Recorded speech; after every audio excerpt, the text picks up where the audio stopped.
The vast majority of people that go to the gym, they're in there working out all the time, they never see any substantive gains.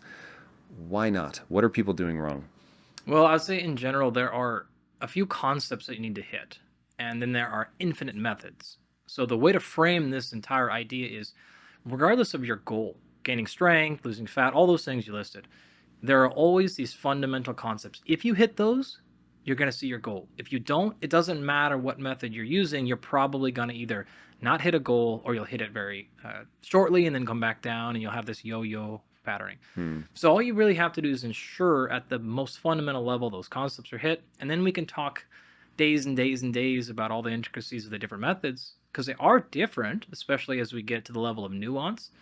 But for most people at this level, it is that big stuff. So what does that look like? The number one thing is what we call progressive overload, such that you need to be asking a change in your physiology. And remember, probably the biggest advantage we have in biology is the fact that we are optimized for adaptation. And I want to reiterate that point. What that means is your entire physiology is based around a single goal of adapting to stimuli. It's the best trait we have. Why that matters here is if you're asking it to do something, it is going to respond. And so you need to be very careful with what you're asking it to do. If you are putting a stress on it, it's going to change. But if you're not stressing it, it's going to revert back to homeostasis. This is that baseline. So ask it to change and then be diligent about what you're asking it to do. In this context, we call that progressive overload. So you're going to continue to ask it to do a little bit more and more and more so that it will continue to adapt. It doesn't have to be harder or longer or more sore or more fatigued. It just needs to be overloaded. And there's a bunch of ways we can reach overload. That can be more weight. It can be more repetitions. It could be longer. It could be more complexity. It could be more novelty. There's a ton of ways in which we can ask our body to learn a new task.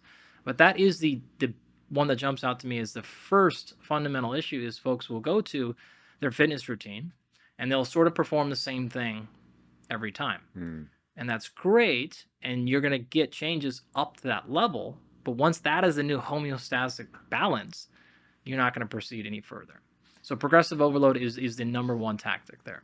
Okay. And so I've heard you talk a lot about consistency. That certainly is a problem that a lot of people have. They're just not going enough. Maybe they go work out once a week. It's super intense. But when I think about the problem of consistency, should I be thinking about it in terms of that even if you go in and do the same thing, you're going to make some mild gains, but it plateaus quickly? Because I think most people are thinking about it in terms of, do I need to be in the gym 6 days a week? Do I need to be in the gym 5 days a week? Or can it be less than that? Like, what is the amount that is sort of the baseline if we want to add muscle? So that's a great question because what you're actually asking is a methods question. And I say that to reiterate, that actually, it's not that it doesn't matter, but this is a second level question. So that gives you options. If within your schedule or your preferences, you want to work out twice a week, that could work. If you want to do 6 days a week, that could work as well. You have the ability to do either one or anywhere in between and still reach most people's fitness goals. And so what it really comes down to is the question beforehand, which is what is that goal? If you're trying to say optimize strength and you're fairly highly trained, then you probably are going to have to work out more than once a week.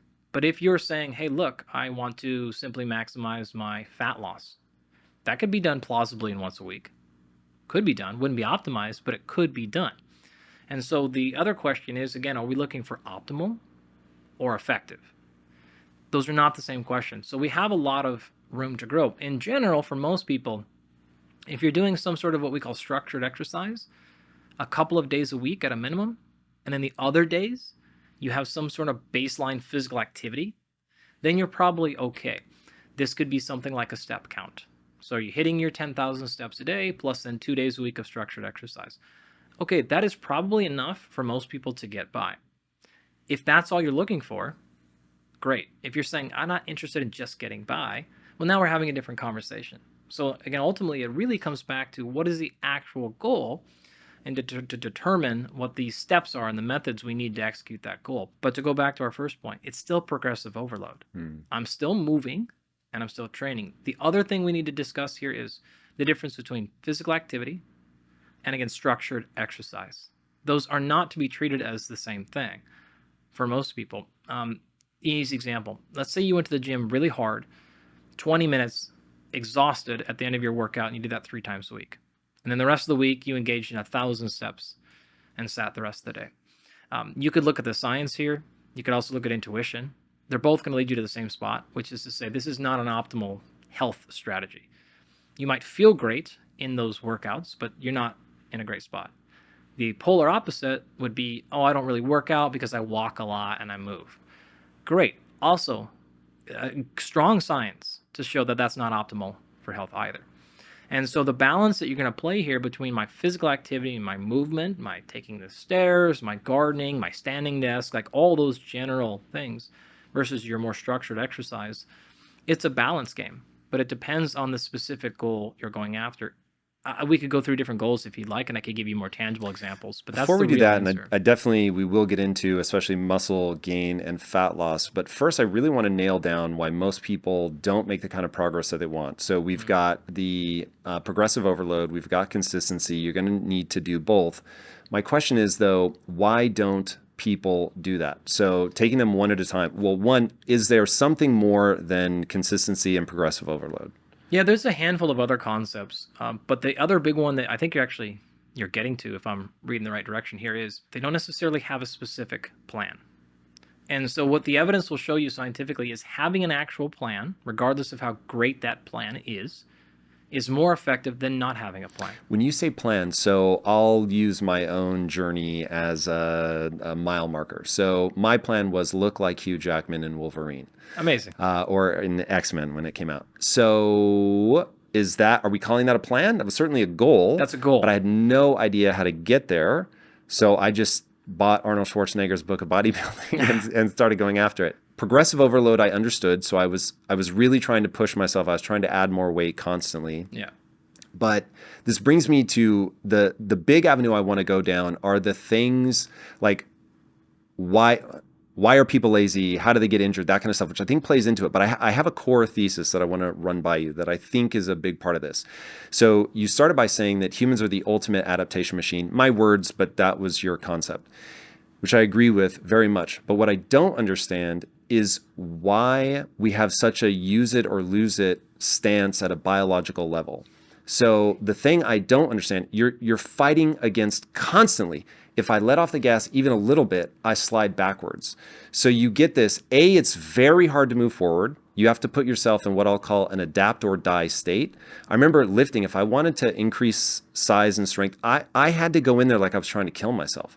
Like it's not like, oh, just do a little bit extra. It's like 2 hours in the gym to the point where I remember one time I put pressure on my hand, like I was leaning on something, and my arm just collapsed because I had been doing tricep work.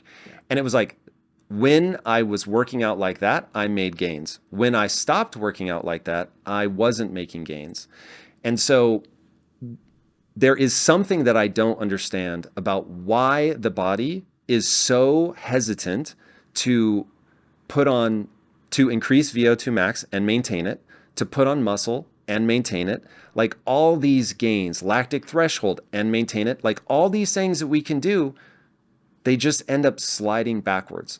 So it would be easy to say, okay, people don't understand progressive overload. Fair. It would be easy to say people are lazy. Fair. It would be easy to say that people hate working out. I certainly do. But my question becomes, why does working out suck? And I think it is physically unpleasant, at least if you're wired like me. It is not fun. There's nothing about it. I've seen you joke about people vomiting. Like it is a horrible experience for me from top to bottom. Now, my body is telling me, stop doing this. That's the part I don't understand. Why is my body screaming, stop doing this? And then why does it slide back so fast if I actually do stop doing it? There's so many fun things there. I was trying not to smile and interrupt the entire time. This is a topic I find endlessly fascinating, right? The biological drive of what we do. I have a lot of things to react to on that, and I'll try to stay organized with my response because that is very fun. Number one, I need to push back hard on you on it is absolutely not required to train that hard to make progress. I would actually love to go back to your training records and to see what you were doing, but I'd be willing to bet a large sum of money that the training program you were doing or what you were asking your body to do outside of that was massively off. And so this could mean that your training program was terrible, technically, right, what you were doing, Probably. or your other factors that go into your physiological adaptation. So the way that we characterize this is, remember, adaptation happens as a result of stress, okay? And people think stress, they think bad. That's not the case, right? It's pro-stress, negative stress. There's scientific terms for these, but just think about it that way. Good stress, bad stress, right? So what actually happens is people use an analogy of like a stress bucket. So you have a certain size of a bucket, say this coffee cup right here, and there's some water in it right now. And the water is full at 60%. Okay, now once that thing overfills, then it starts spilling out. Okay, so you have a couple of options. You can either increase the size of your cup, or you can reduce the amount of water in the cup. In this case, the water is the total stress load. This is called allostatic load or allostasis. That's a fancy science word for stress load. So if I want to be in a position where I can put a little bit more water in that cup, again, two options: make the cup larger, or take the amount of water in there and reduce it. But remember, in order for me to adapt, I have to add water. That's the signal. That's the stress. So just not adding water means backwards adaptation, right? So what most people don't realize is that water is actually full of two types of stressors. These are what we call hidden stressors and visible stressors. The visible ones are the ones that you see or feel or react to. You know you didn't sleep last night. You know you didn't work out yesterday. You know you drank alcohol. You know you did things like this. But then there's a whole cascade of what we call hidden stressors.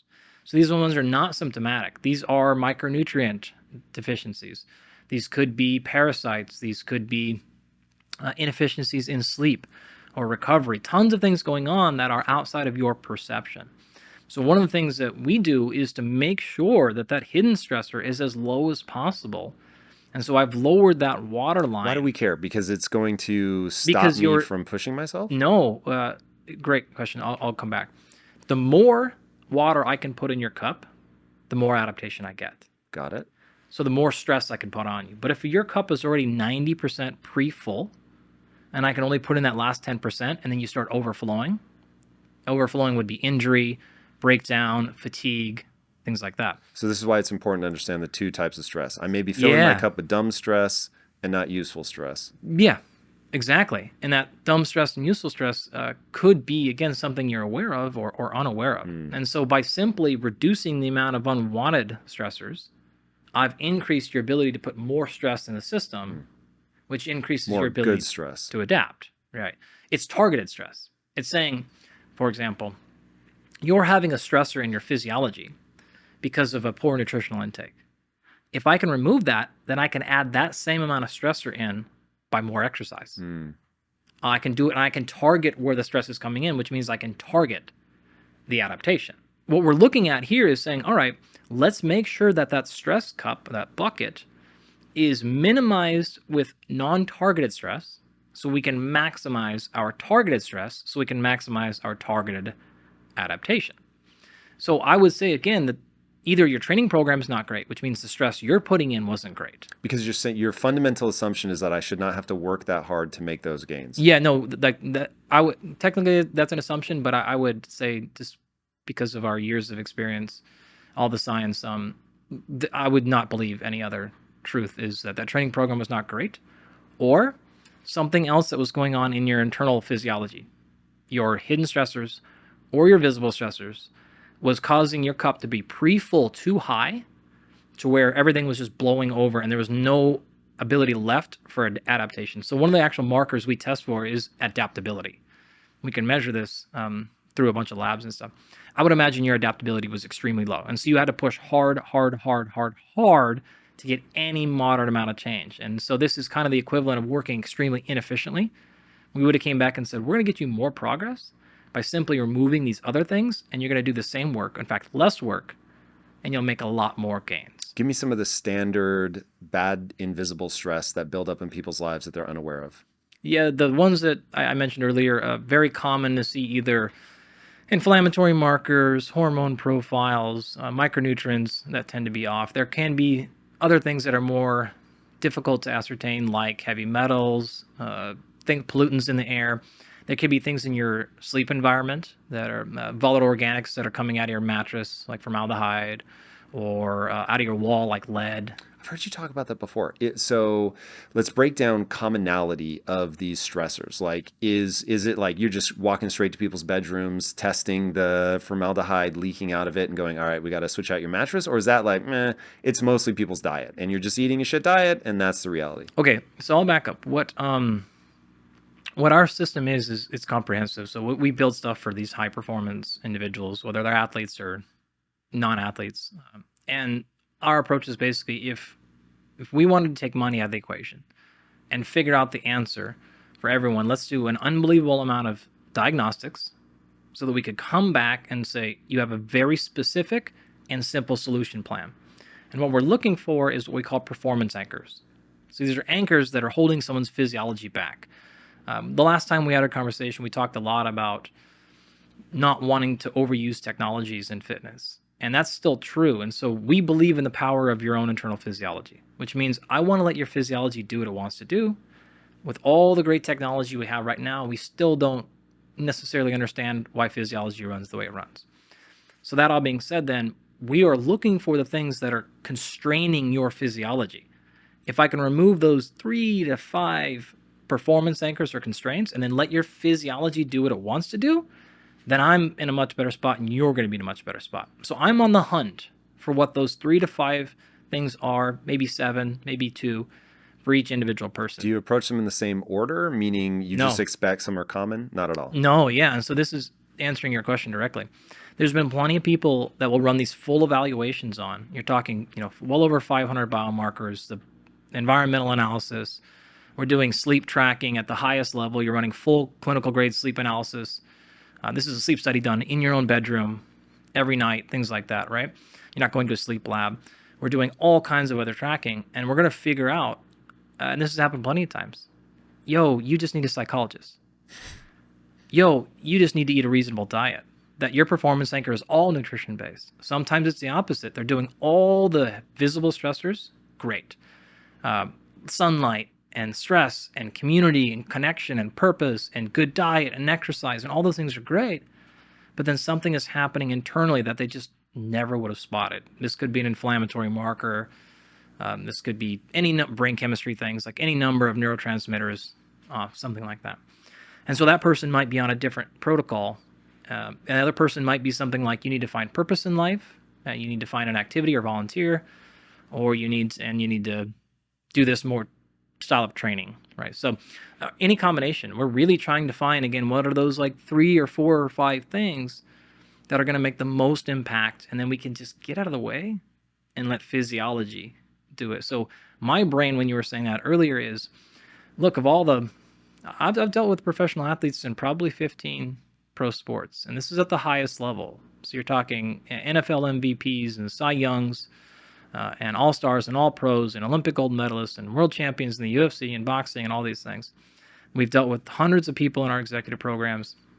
I've never seen anybody that has to train that hard to get progress. Wow. So I just don't believe that is, I believe that was true in your actual experience, but I would say something was not great with the program, or something else in your physiology was constrained to a level that your adaptability was just smolteringly small. And so we would need to figure out what that was at the time. Could have been job stress, could have been CO2 tolerance, could have been connection to your own physiology. Like, there's all kinds of areas that this could be in, and we've seen them all. Or it could have been, something else going on. So we would have gone in, found those things, and said, we're having you do A, B, and C.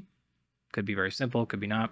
And then here's your new training program. And I'd be willing to bet a lot that your training would have resulted in much more effectiveness, for sure. Okay, I don't want to litigate sort of in theory, and I certainly don't want to argue for my limitations, but I do want to, I'm going to pose some questions, and you tell me where I'm crazy. Yeah. Is there such a thing as a hard gainer? Absolutely. Meaning, for people that haven't heard that phrase, somebody that has just a hard time putting on muscle. Yeah, there's actually, we've spent a lot of time in this. There's a nice review paper on this, a handful, there's been a couple of now, that have come out on looking at simply the physiological factors, specifically in muscle. And there's a whole host, probably over a dozen now, of these cellular processes that go into muscle actually adapting that have been looked at. And none of those are really jumping out. In fact, I literally read a paper this morning looking at muscle fiber type This would be fast twitch or slow twitch. And that didn't seem to predict hard gainers versus fast gainers either. Ribosomes are probably the most leading candidate, but satellite cells have been looked at, gene expression, signaling protein. And so it's clearly happening. And there's no question there are hard gainers, but we still haven't figured out, in my opinion, really any strong evidence to suggest what's happening inside the muscle cell, despite a lot of research and a lot of papers on this topic, which again gives me more ammo to come back and say, I don't know if it's muscle. It's something else potentially that's leading to it. There's no question that some folks will have an exaggerated response. So the central dogma is basically this. If your muscle adapts, you have to have some signal coming in extra slow. This could be the cell wall, the muscle fiber stretching. This could be a hormone that's activating a receptor on a cell wall, say an androgen receptor, could be testosterone, like any number of things, IGF-1, stuff like this. So it could be mechanical stretching, exercise, stuff like that, or hormonal. But that signal has to then transduce across through the cell into the nucleus, which holds the DNA inside the cell. That has to then activate what's called gene expression. That tells your muscle to express the genes that code the proteins that make your muscle fiber. So a 3-step process. Signaling is 1, gene expression 2, and then protein synthesis actually is the 3rd process. There's clear evidence that if we were to take all of us in this room, do the exact same workout, and then biopsy us, some of us would have an exaggerated either signaling response, or maybe not, but it'd be an exaggerated gene expression response, or maybe not, or maybe even just a more effective and faster protein synthesis process. So in all 3 of those individual layers, there are differences between folks, but they don't seem to predict at this point which one is going to be the hard gainer or not. And so what I tend to come back to now, having taken so many people through our comprehensive process, is you can reboot your life, your health, even your career, anything you want. All you need is discipline. I can teach you the tactics that I learned while growing a billion-dollar business that will allow you to see your goals through. Whether you want better health, stronger relationships, a more successful career, any of that is possible with the mindset and business programs in Impact Theory University. Join the thousands of students who have already accomplished amazing things. Tap now for a free trial and get started today. There's probably some other hidden stressor in those individuals. There has been some stuff on older individuals in studies where they try to look at this, and what they find is they give them more volume and they tend to respond. They get the same gains as the other people once they've had more volume. Other papers... That feeds into my sort of underlying hypothesis, which is that I did need to work that hard. Or are you saying that, hey, yes, add more volume, but if you're going to the point of not being able to support your own weight, that you've gone too far? I wouldn't say that. Like, I'm a strength training junkie. Like, I love that part of it. But when I say volume, I'm specifically referring to not necessarily how heavy or how hard you were going, but maybe you needed an extra day. Maybe your workouts were too long on one day and you needed to do it more frequently. Maybe the recipe for you was a total amount of sets that you were hitting or repetitions you're hitting per week. It's also possible that you were exceeding that. And so what you were actually doing was you were compromising your recovery capacity that was reducing performance in the next workout. And so by the end of, say, the month, you were actually getting a total tonnage less than you would have had you been saved a little more gas in some of the workouts and put it to the next one. So it could be a combination of things that were expressing it. I did want to acknowledge, though, that it is still absolutely fundamentally true. Some people are simply going to respond better. There's clearly a spectrum of hyper responders to low responders. So I'm not saying that is false. What I am saying, though, is you could have made a lot more progress had things been dialed in. No question. Would we have put you in a position where you're the fastest muscle grower ever? No. Like, probably not going to happen, but we could have improved your status quo. For sure. And I'll make that the default assumption. And I don't, for the viewer's sake, I don't want this to be about me, what I did or didn't do, but I just want to better understand what the sort of bracketing functions are. So hard gaining is a real thing, but probably don't have to worry about that is what I'm picking up from you. This might be it's a bad stress issue. It's a volume potential issue, addressing those things. Yeah, actually, can I give you 2 just real quick action points on that one? Yeah, please. If you do feel like you're a hard gainer, number 1 is make sure everything else is truly dialed. So get the lifestyle stuff that's within your control as high functioning as possible before you start blaming the workouts or your own physiology.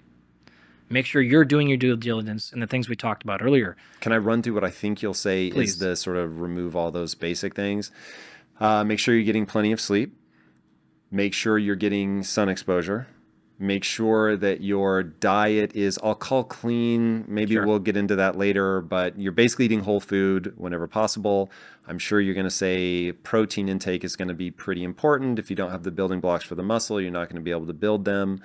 You mentioned purpose earlier, which I love hearing. I think that would be very important so that psychologically you have meaning and purpose in your life. You have loving relationships. What am I missing? That's probably pretty close to the 80-20 rule. Yep, you covered most of it. You could Okay. throw in a couple of other things like social connection.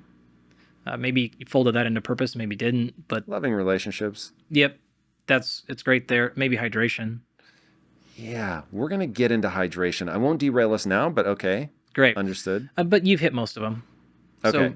So, one thing then, assuming that we have those basic things taken care of, I have maybe a misconception. You will blow my mind right now if you tell me that this is just a protocol problem. I will love you forever. But I have a belief that adding muscle is brutally difficult, and that if you're not in the gym working really hard, really consistently, meaning you have a high volume of lifting and a high volume of days that you have lifted. So if somebody came to me and said, hey, I'm trying to add muscle, what should I do? I'd obviously look at their diet first, and then I would say you need to be working out probably 6 days a week. Is there anything in that assumption set that you think is broken in terms of the difficulty of adding muscle mass? Yeah, I say you're, again, exaggerating the need for training. That Okay, part. let's pick a physique. So here's more base assumptions that Tom has. When I watch a Hollywood star get jacked, like Hugh Jackman, in a, call it 6-month period, that they almost certainly did steroids. Mhm.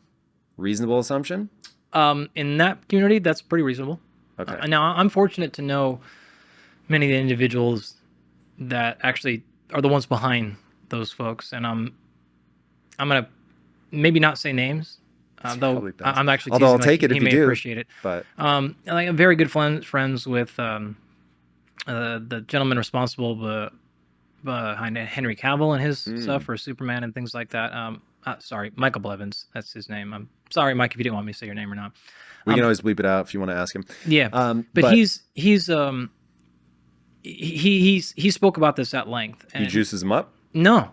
In that case, I don't know if Henry does or not. It doesn't matter. My point is, though, he's gone through a number of those things, and I know a lot of these things. Many of those individuals are on anabolic agents, which fine, who cares, right? I don't have a beef with it. I just want to better understand how hard muscle is to gain. Some of those folks are not. I can tell you, though, we've worked with plenty of individuals that, to our knowledge, are not on that, and I've seen countless people add to their physique without needing any things like that. So the challenge, Mike would say, would be, if you want to use that as an excuse, great. That excuse is right there. If you want to use the excuse that all those folks have all the money and the time and to train and to eat and the chefs and all like that, and that's the excuse you need to have in yourself to not go through your own body transformation, then great, use that excuse. Because plenty do. All true. Why does it matter to you, though? Do you want to make the journey or do you not? If you want to make the journey and you don't want to go on the anabolic agents, no problem. We've done that personally countless times, and across the world it's been done millions and millions of times. Can you get to the level based on your starting point to finish looking like Arnold? No. But can you go through your own transformation? Absolutely. Can you improve your physique? Sure. Can you look like Henry Cavill? I don't know. Without drugs? I don't know. Did he use it? I don't know. I don't even really care for the most part. So the question should be framed back on you. Is this something you're willing to go through? Now, do you need to get dialed in a little bit? Sure. Do you need to work 2.5 hours a day in the gym 6 days a week? Absolutely not. Absolutely not. Again, we have extensive evidence for that. Are some individuals going to have to work harder than others? Probably. Are you going to have to make other changes in your life? Potentially. But if you don't want to necessarily go all the way to Hugh Jackman level, but you just wanted to make some improvements that are noticeable in your physique, that can absolutely be done at a much more reasonable time frame. To also be clear, it won't be easy either. Right? We're not going to just add a bunch of stuff at 45 years old by, just eating a couple of protein shakes a day and lifting a little bit harder. It's very ageist of you, yeah. Galpin. It's not going to happen, right? And so there's a truth here in between. Let me ask you, assume I'm 27. Yeah. How many pounds of muscle without anabolics can I add to my lean muscle mass? Can I add to my physique in a year? I would say in a year at 27 years old, 10 pounds would be very conservative of lean muscle mass. Okay. Yeah, that can certainly be done. That's going to be a standard deviation, right? Some folks a little higher, a little less. But I would think the average person, 10 pounds would be very reasonable. You can certainly do that in a much shorter time frame. But given life and all those things, trying to factor in a practical answer, that'd be now that also scales. If you're coming in at 145 pounds to start or 215 pounds to start, that number scales. It's harder to put on muscle when you're, Already 40% big. of the size. Yeah. Well, when you're already big in terms of just physical size. So for somebody who's 215 pounds, to put on 10 pounds, it's not a high percentage of their total body mass. So that wouldn't be that hard. Somebody who's 150 pounds. It's easier for the big guy. Definitely. Got you. Definitely, because absolute size matters at time. For someone 145 pounds to put on 10 pounds of pure muscle, that's a big percentage of your body weight. So that would be a much slower process. But you could be done. Interesting. So we have a guy here at Impact Theory that has really been trying to put on muscle. And he's very solid. Like if you touch his shoulders, they feel firm. But he's like, if I don't concentrate all of my energy on eating all the food that I'm supposed to eat for a day, he was like, over a weekend, I'll lose 5 pounds. And I'm just like, that is so weird to me as somebody that if I look at a photo of a dessert, I'm going to gain weight. I just find putting on especially fat is so easy. This kid shovels food into his face nonstop and he can't add. Yeah, I've been answering those questions for 15-year career now. Again, I don't know. I will always acknowledge the uniqueness of physiology. There's always weird things that happen. What's your guess, though? My guess is, I'm going to call it a guess. I'll be more arrogant than that. You're just not doing it right. The lifting or the eating? Both. Both. And my other thing would be not to harp on this, but again, something else in your physiology is constrained. And that is the answer. Once that thing is constrained, then you just take off like a rocket ship. No question. So a lot of folks do things that make them feel like they're smashing food all day, but the food choices are incorrect, or they're actually at just totally unnecessary volumes, or something else is happening. Unnecessary volume of food? Yeah. So, okay, interesting. Now, I don't want to derail us on diet just yet, but he's eating the standard 1 gram of protein per pound of lean body mass that I don't know if he's doing it for where he is or where he wants to be. Does that matter? It's sort of pedantic at this point. Could be, could not. Like probably pretty close. So. Meaning you're just not sure what the thing is that's constraining. I mean, it is close enough. Got probably is a rough one. Whether it's, you're splitting hairs of 10 or 15 grams, maybe 20 grams of protein a day. It's close enough. Okay. So if I'm trying to add, or he's trying to add, is 10 pounds of muscle over the next year, is he going to be able to do that with the 3 days a week, or does he need to? Yeah, you could. You could for sure. Is there any advantage to more days, or is it just volume in the days that you work out? So the most strong predictor of muscle hypertrophy, and again, we're not talking fat loss or strength or endurance or any of the other goals, but for hypertrophy, total volume is the answer. And so whether you want to get that done across 3 days or 6 days a week, there may be a small advantage to breaking it up. And actually, more recent research has gone back and forth on this point of frequency, right? So if you equate for volume, and the only variable is 3 days a week or 5 days a week or 6 days a week, you could find evidence on both sides of that equation. Probably practically, it's easier to do it 6 days a week because the volume needed on 3 days a week is then double on each individual day. So it's just hard to get that all in. But that being said, again, I really don't want people at home listening thinking, well, I don't have 6 days a week to lift weights, and I'm not going to do it for an hour and a half, so there's just no way I'm going to try to add muscle. And I really need to dispel Why do you that care is absolutely, if they think that? because it's not true. It's absolutely not true.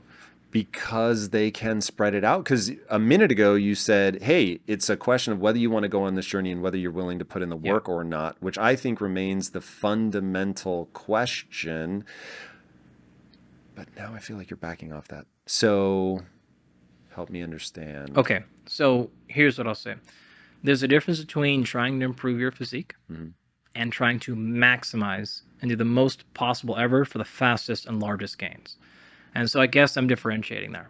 If you want to go to optimize, then that's great.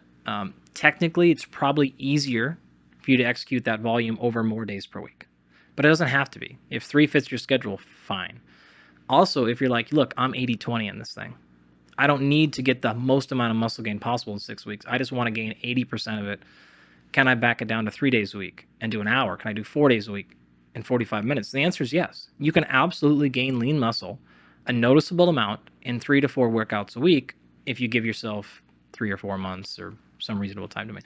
So that's maybe the differentiation I'm drawing. That's absolutely possible. What I don't want people to do is think that that is binary. If I can't do 6 days a week, 90 minutes each session, then I might as well do nothing. And that is like very much not true.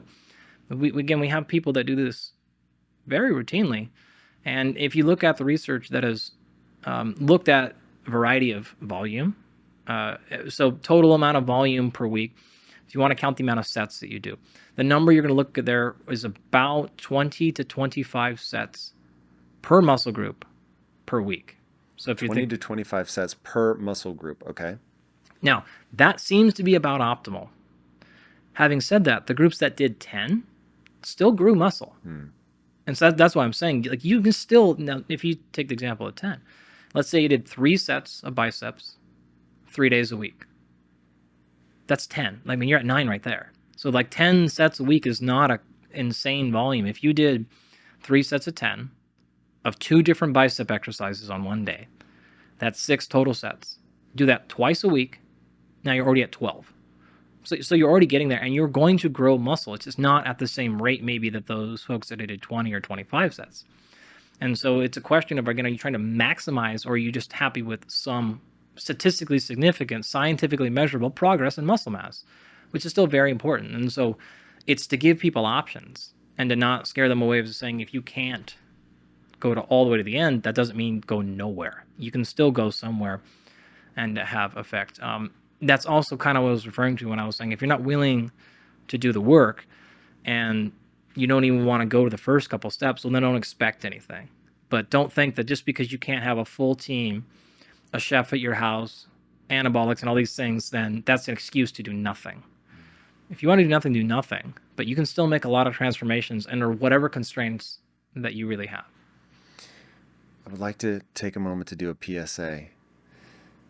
For anybody out there considering lifting and adding muscle mass, and getting lean, I think both are going to matter. There's something fascinating psychologically at work for the human animal as you, for both sexes, but from a guy's perspective, I will just tell you, when you transform your physique, when you get stronger, when you add muscle, there are going to be few things in your life, if anything, that will make you feel better about yourself. I don't know why it is, but it is. It is unreal. Now, I'm not at as big as I used to be, and we will get into injuries in a minute, because hopefully live here, you're going to be able to help me overcome some that I've struggled with for a long time. But there was a period when I was younger, I could bend over and pick up almost 400 pounds. It was amazing. I loved it the most. I've told this story to my poor listeners a million times, but I was at a pool party with my wife. A woman climbed up out of the pool and asked my wife if she could pet my abs. It was one of the greatest moments of my life. Petty, yes, for sure, but it was amazing. And so it's worth it. And I want people to hear that before I say what I'm about to say. It's really worth it. It will do something deeply to you psychologically, to get strong, to have a physique that you're proud of. What you have to do to your own mind to be consistent, to show up every day, to progressively overload, to get your diet right, to do all those things, to care enough over an extended period of time.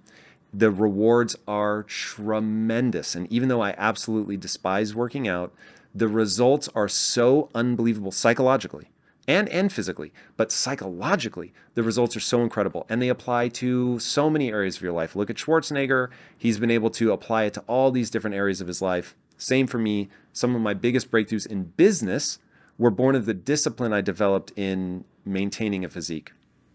All right. Hopefully everybody heard me say that. And now I'm going to say, when somebody comes to me and says that they want to add muscle, I'm just like, you're never going to do it. They're never going to do it. And it's interesting because I don't know as much as you. I take a totally different approach to why they're going to fail. To me, people do not want things badly enough. Because they don't want it badly enough, they will not suffer. And while you are making it sound easier than my experience leads me to believe, you're the expert. I want to completely acquiesce to that, and I cannot wait to learn more about how to do this more easily. It's difficult. It takes a lot of time. Nobody will stick with it. The vast, vast, vast, vast majority of humans will give up long before they make gains. And P.S., because of this reversion to the mean, that you're going to slide back. If you take 2 weeks off, you're going to notice. And so if you take 2 months off, forget it. 3 months and it feels like you never worked out in your life. It's bananas how fast you will go backwards. Because of all that, dear listeners, the vast majority of humanity will never do this. Do you agree with that? I would agree with much of that. Okay. What's the part you don't agree with? I still think the charge is worth the effort. Yes. I started with that. Yeah. I started with that, Andy. Totally agree. There are many other benefits of strength training that are going to pay off dividends the rest of your life. Yes, I get that. But what I want you to get into is what breaks people. So we've covered, they've got these hidden stressors. Cool. We're going to address those. What I'm talking about, and so stressors and their approach probably isn't right. But now talk to me about the mind game of this all. Like what factor do you think that plays? Because you work with elite athletes, man. They've already walked over some sort of threshold where they're like, I'm committed, I'm going to do this. But do you encounter the sort of average person and where they trip themselves up? Yeah. So our entire rapid health and performance company is all non-athletes for the most part. So we've been through this plenty of times, gone through this transformation. The folks in here range everything, but you've got people running billion-dollar companies in there. No time is my point, right? You've got mothers of 3 kids and running companies and startups. And so these folks do not have the time. They're not committed. They're not 25-year-old, and they're not even on anabolics for the most part. Some are, but some aren't. And so we face this challenge plenty of times. A couple of processes that we go through. Step number 1 actually is, we can actually come back and talk about kind of the biology. We started this earlier, and be happy to come back to that. That's a fun conversation. But our process looks a lot like this. Number 1, are you choosing the right goal? And this is really not us trying to play psychologists or therapists, but is really making sure based on your physiology, this is where we think you need to go. So let's say the example is muscle growth. And they come in and they say, I want to add muscle. I want to add 15 pounds of muscle. Okay. But the first question we would ask is why, right? If it's just a personal goal, well, great, that's fine. Is there something else going on that you think you need to add 15 pounds of muscle? And when we run this complete analysis, and this is top of mind because this just happened with one of our clients. And we looked at it, and his aerobic capacity, his metabolic efficiency was very, very low. And there's actually good research recently showing that going through a bout of 6 weeks of pure aerobic exercise prior to hypertrophy, cardio, straight up cardio, you're talking cycling, just steady state cycling, not intervals, not anything like that. 6 weeks of lower, moderate intensity cycling prior to going through hypertrophy training resulted in more muscle growth by the end of the study than those folks who did not do that aerobic part before. Do they have to keep doing the aerobic part? Nope. So 6 weeks. Some sort of primer. It's primer, and it's most likely an improvement in aerobic capacity. Which makes the workout less painful? Recovery. It's all recovery from the training, right? So now you have the mechanisms that allow you to actually enhance your recovery, which allows adaptation to occur. If you dig too deep down that hole of fatigue, all you can do is come back to baseline. But if your recovery is higher, then we can actually get the results that we're earning. And so in this individual, it was a similar story where we were like, you need to go through some basic aerobic fitness first before you start launching into hypertrophy, because number 1, you won't even get through the training. You'll be so fatigued, you'll be so sore, you'll have all these problems. And so we need to set this foundation of aerobic fitness prior to getting into that. So that would be one of the things that I would say is what are we looking at here, and what's truly why you want to get there. And if you want to get there, let me guide the ship on how we get there. Just trust the process. If you were willing to wait 6 months, we will get you farther by the end of the 6 months than you would have had you gone on your own. It's going to look like we're going off course here, but this is what we need to do to get you there. So that would be reaction number one, right? Is to say, why do you want to get there in the first place? Is it just a personal goal, or do you think it's something else going on? And so the process then says, okay, we've decided we want to get 10 pounds of muscle in the next 6 months. That's the goal. And we went through the whole process and we're all in agreement that's the goal. Okay, great. Second step is then, all right, let's look at what we call your quadrant. So your quadrant is take everything in life and we're going to put it into 4 unique buckets. Okay. Now, I got this from my colleague Kenny Kane, so I always like to make sure I give him credit. He created this, I did not. But bucket 1 is what we just call business. Okay, this is whatever, work, finance, things like that. The other one is what we call relationships. This could be family, friends, social time, going out, concerts, parties, whatever thing it is for relationships that you do, social connection, volunteering, whatever. Bucket number 3, your physical training. Again, this could be walking, hiking, gardening, exercising, lifting, kickboxing. I don't really care. The 4th one is recovery. And recovery is everything from mental recovery, emotional recovery, physical recovery, etc., etc. And there's huge crossover. Something that lands in a recovery bucket for me might not be recovery for you, etc. So it's personal, right? In those 4 buckets, you get 10 total points. And you can allocate those 10 points total, not per category, total, however you'd like. And so we run through this assessment and we say, okay, you're putting 5 in your business right now. You're putting 3 into your kids. Okay, great.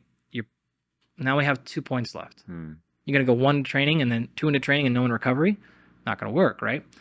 And what we're trying to do is run them through a very high level analysis of allostatic load.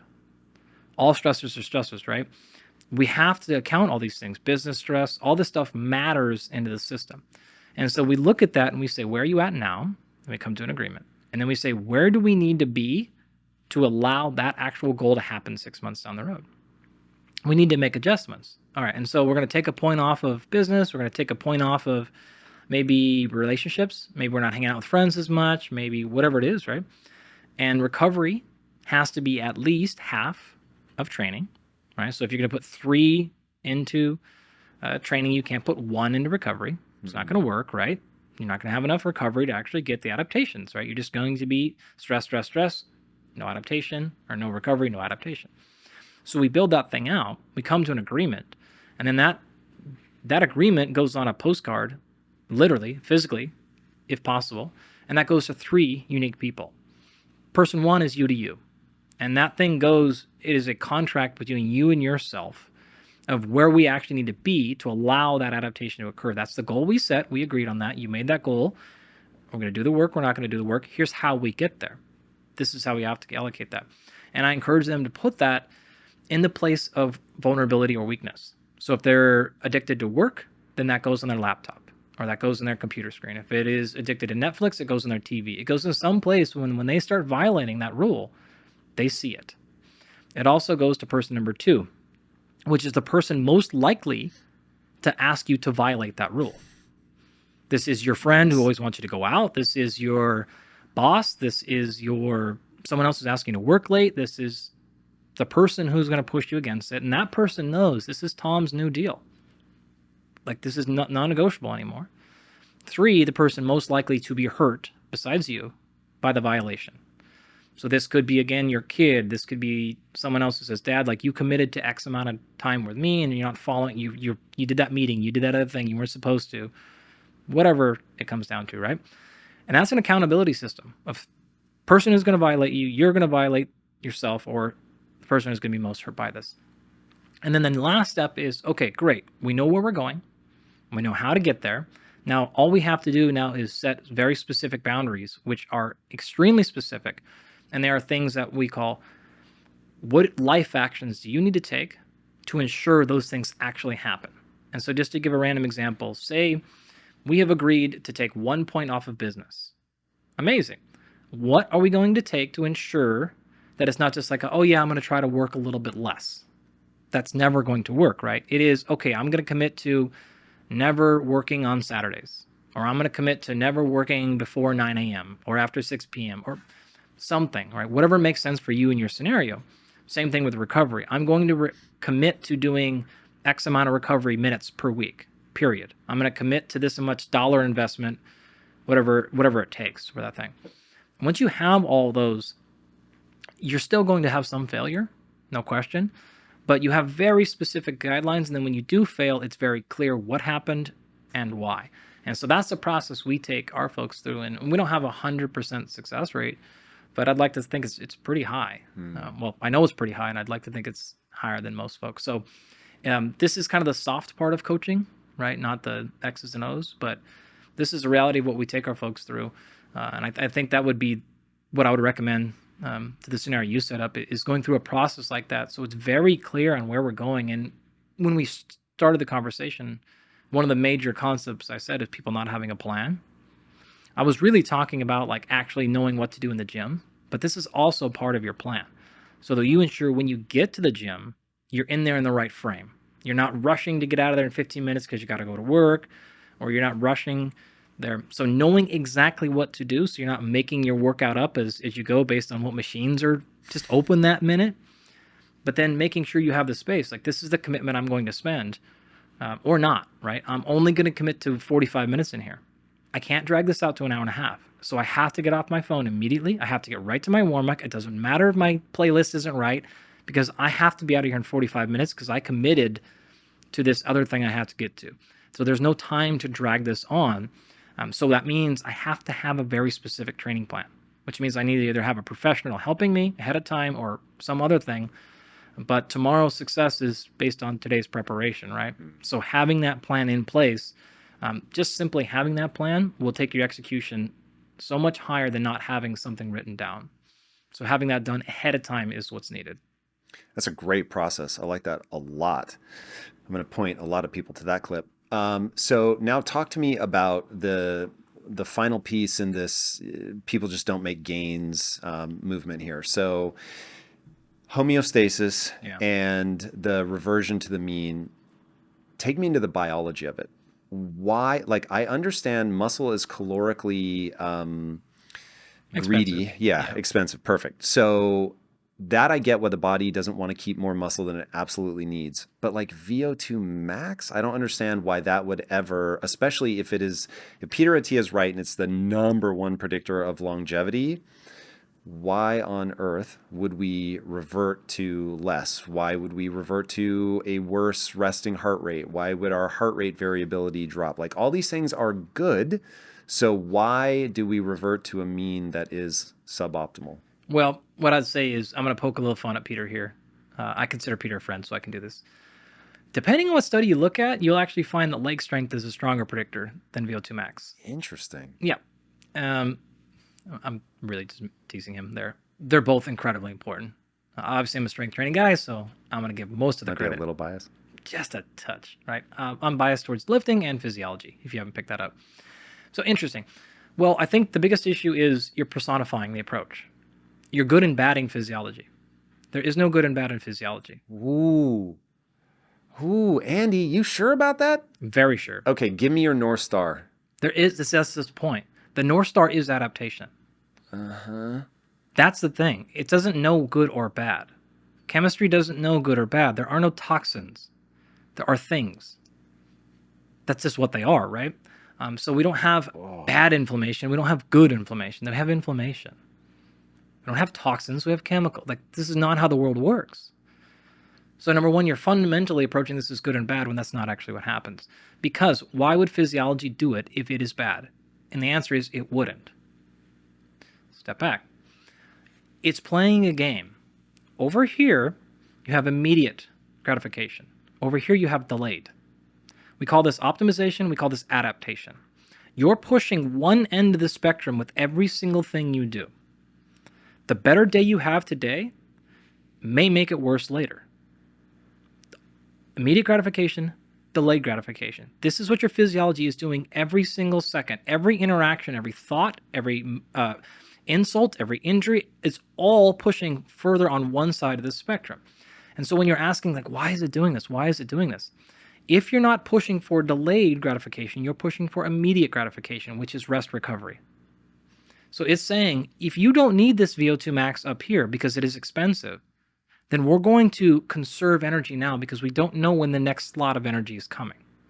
And so it backs down. Think about it. I'll give you another way. You're probably familiar with the autonomic nervous system. Parasympathetic versus sympathetic. This is rest and digest versus fight or flight. Now, which one is better? Obviously, it's not, right? It is a situation of you want to be able to maximize both. If you said right now, like, why is my body fighting me? I have such low energy. Like my body is, and you would have all these negative words. And I would say, it's not, no. It's doing exactly what it needs to do. It's going there on purpose. You just haven't figured out why it's going there. You have the car pointed down the wrong street. Don't blame the car for driving down the street. Blame you for not pointing it in the right direction. It's not going to drive there and be this bad car. The car is just driving where it's being told to be driven. So if you don't tell it anything, it's going to revert back to, we don't know if we're going to live 10 or 20 or 50 years. So we're maximizing for this current moment. That's what's happening. Until you convince it to maximize down the road, it's going to maximize for right now. So why is it going to reduce muscle mass? Muscle is expensive. There are also resources in that muscle that it can be used for something else. Think about it this way. What do you think the body will choose to give an advantage to? Muscle or organ? Organ? Definitely. You're going to die tomorrow or today if your organ is going to failure. You are not doing anything with your health if your muscles get weaker right now. You have years to work on poor muscle. And so it's always going to revert towards, number one, your brain. All things default, we're going to keep your brain alive. Second thing, keep your heart beating. Third thing, keep your organs alive. Fourth thing, organ systems, right? Skeletal muscle, nervous system, et cetera, et cetera. Those will be preserved last. And so you have to understand the choice you're making right now, and you need to be convincing your body, do this adaptation that is expensive and it is costly, it is using resources, and it is using energy. Now we're specifically talking about ATP and then resources like amino acids. Now you think about this in the context of building muscle, but amino acids are also needed to build red blood cells, to build immune cells, to build any other tissue in your body. And so it's not that it's holding on to them or preserving them so you can get more jacked, but it is saying we're going to conserve these so that we can rebuild your liver. There's damage happening there, right? The liver just notoriously gets kind of the crack kicked out of it all the time, right? Especially by some people, more so than others. But things like the kidney are not as resilient. You don't have a lot of adaptation happening there. And so that's what's actually fundamentally happening. You're pushing it there. If you make choices that maximize current optimization, that maximize immediate gratification, think about those two as the same thing, optimization and immediate gratification. Okay, it's slightly different, but they're representing the same idea right now.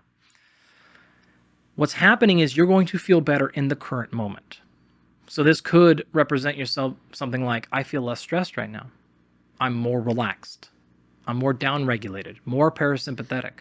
I'm more recovered. I'm not sore. I have a lot of energy because I'm super chill. That's great. But if you continue to be in that super chill moment, you actually start regressing back down to inefficient because your body's like, yo, we don't have to be this inefficient. I'll give cardiac output a very specific example. So cardiac output is calculated by the amount of times your heart beats, so bump, bump, bump, multiplied by how much blood is coming out of the heart per pump. That's your cardiac output, right?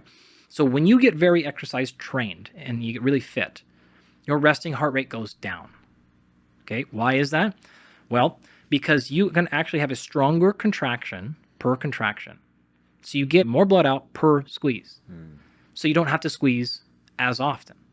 So the aerobic demands of you sitting here are the same, whether you are fit or unfit. The aerobic demands are identical. You're not using any more or less energy, basically. So your body says, I can get that same amount of blood pumped in less pumps, so don't pump as often, so resting heart rate comes down.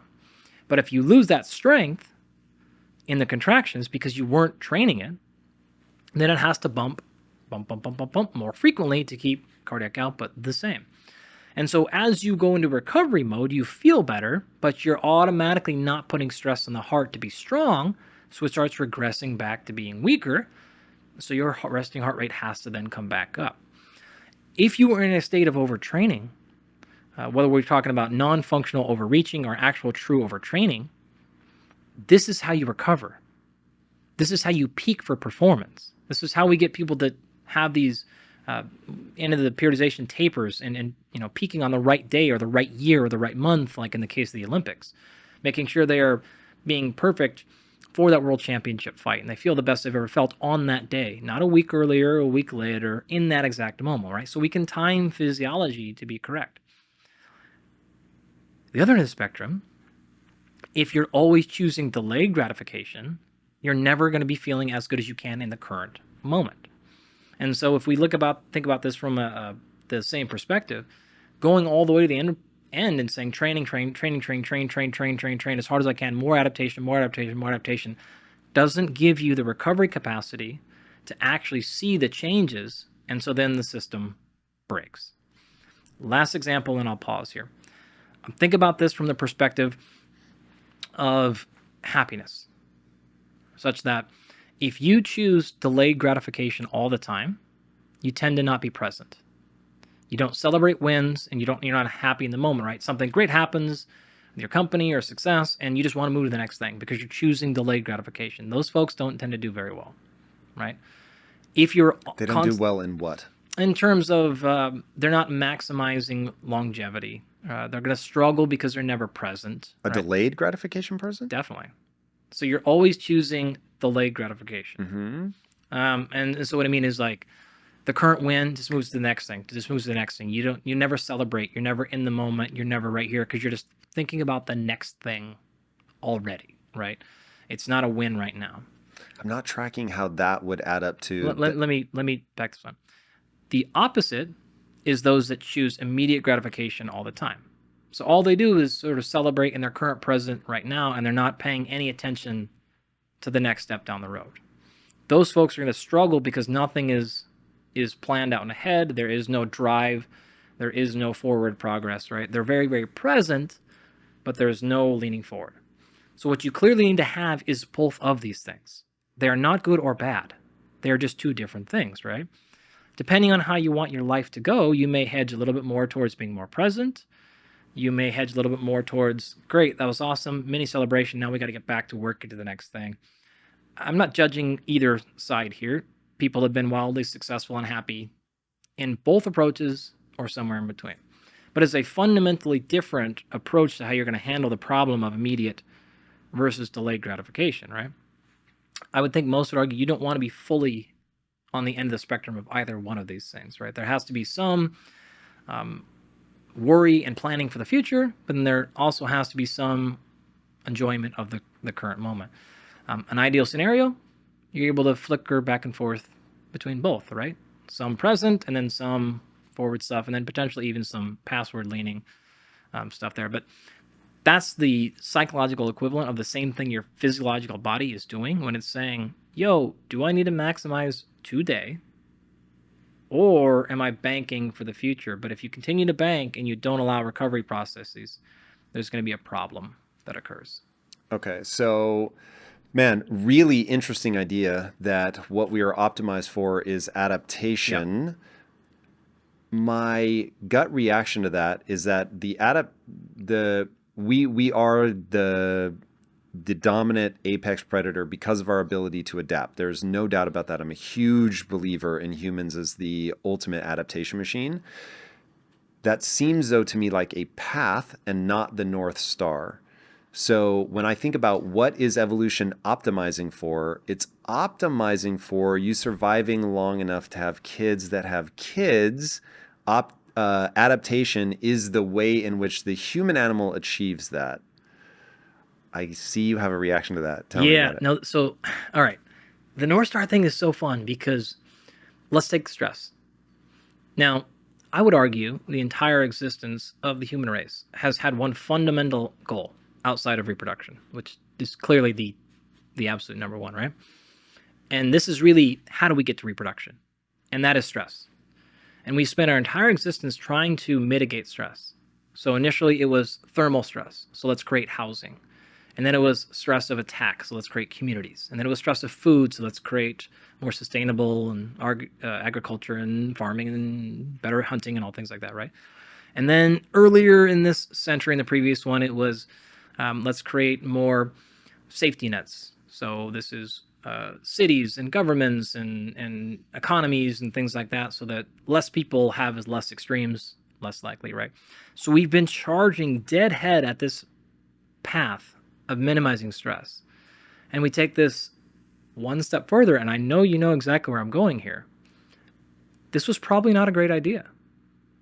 It probably was for the first hundreds of thousands of years we were around, but it's very clear whether you look at the astronauts that are coming back from space, or you look at any of the films or literature or just the thoughts that are going through people's heads, it's like, oops, maybe minimizing stress was not the right actual North Star. When we come back and we put ourselves in a position where we actually have eliminated stress in the context that we understand stress to be, we get really unhealthy very, very quickly. You've talked about it multiple times now. What happens when you take training stress away just for even a few weeks? We come crumbling back to baseline, right? That's how important stress is in our life. If you take an astronaut, put them up in space for a minimum of like 7 days and they come back, you see massive physiological changes. I think the numbers are something like 30 days of bed rest is equivalent to 30 years of aging in skeletal muscle. This is how big a deal stress is. People sort of joke about Mars, getting there, but that's a human problem. That's a physiology problem more than it is a rocket problem. Obviously, I'm a physiologist. I'm quite biased. But how do we get people alive in a situation up there? This is where we're spending billions of dollars trying to figure out. That's how critical stress is. We've had to re-engineer, put exercise back in our lives. We've had to now figure out, oh my gosh, we can't be isolated. That's not good for human mental health. We're engineering all these things that are stressed back into our life, right?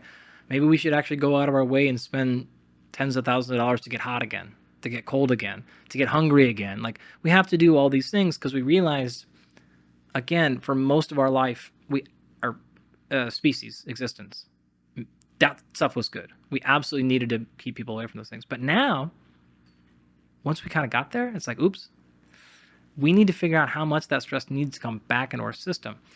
And so figuring out what is the right amount of stress that's on the biological system to make it actually live as long as possible, as healthy as possible, is an unanswered question at this point. And I was sort of smirking so much when you were talking about that earlier, because I don't think we have any idea what the North Star really should be. We thought it was stress reduction, but I think that that's pretty clearly misguided. Is it optimizing stress in and out? I guess, but that doesn't feel right. It doesn't feel profound. I don't know if we've learned anything there besides the fact we realize if we don't have any stress in our life, this is a problem. And I think the reason I defaulted for adaptability being the actual North Star earlier is because if we drill down on stress, why do we even care to have it to begin with? Going back to first principles, why is stress even necessary? And I think it's because our body functions best when it is pushed to adapt. And so I actually think right now, the best process I have come up with is that the optimal state is adaptation. Andy, this is very interesting. So I have a maybe slightly different take on that. So there is, I think it was Lisa Feldman Barrett that said this to me, and it was really eye-opening. She was like, Tom, you're asking me the classic, is it nature or nurture? And she said, the reality is we have a nature that requires nurture. Definitely. And I was like, that is so true.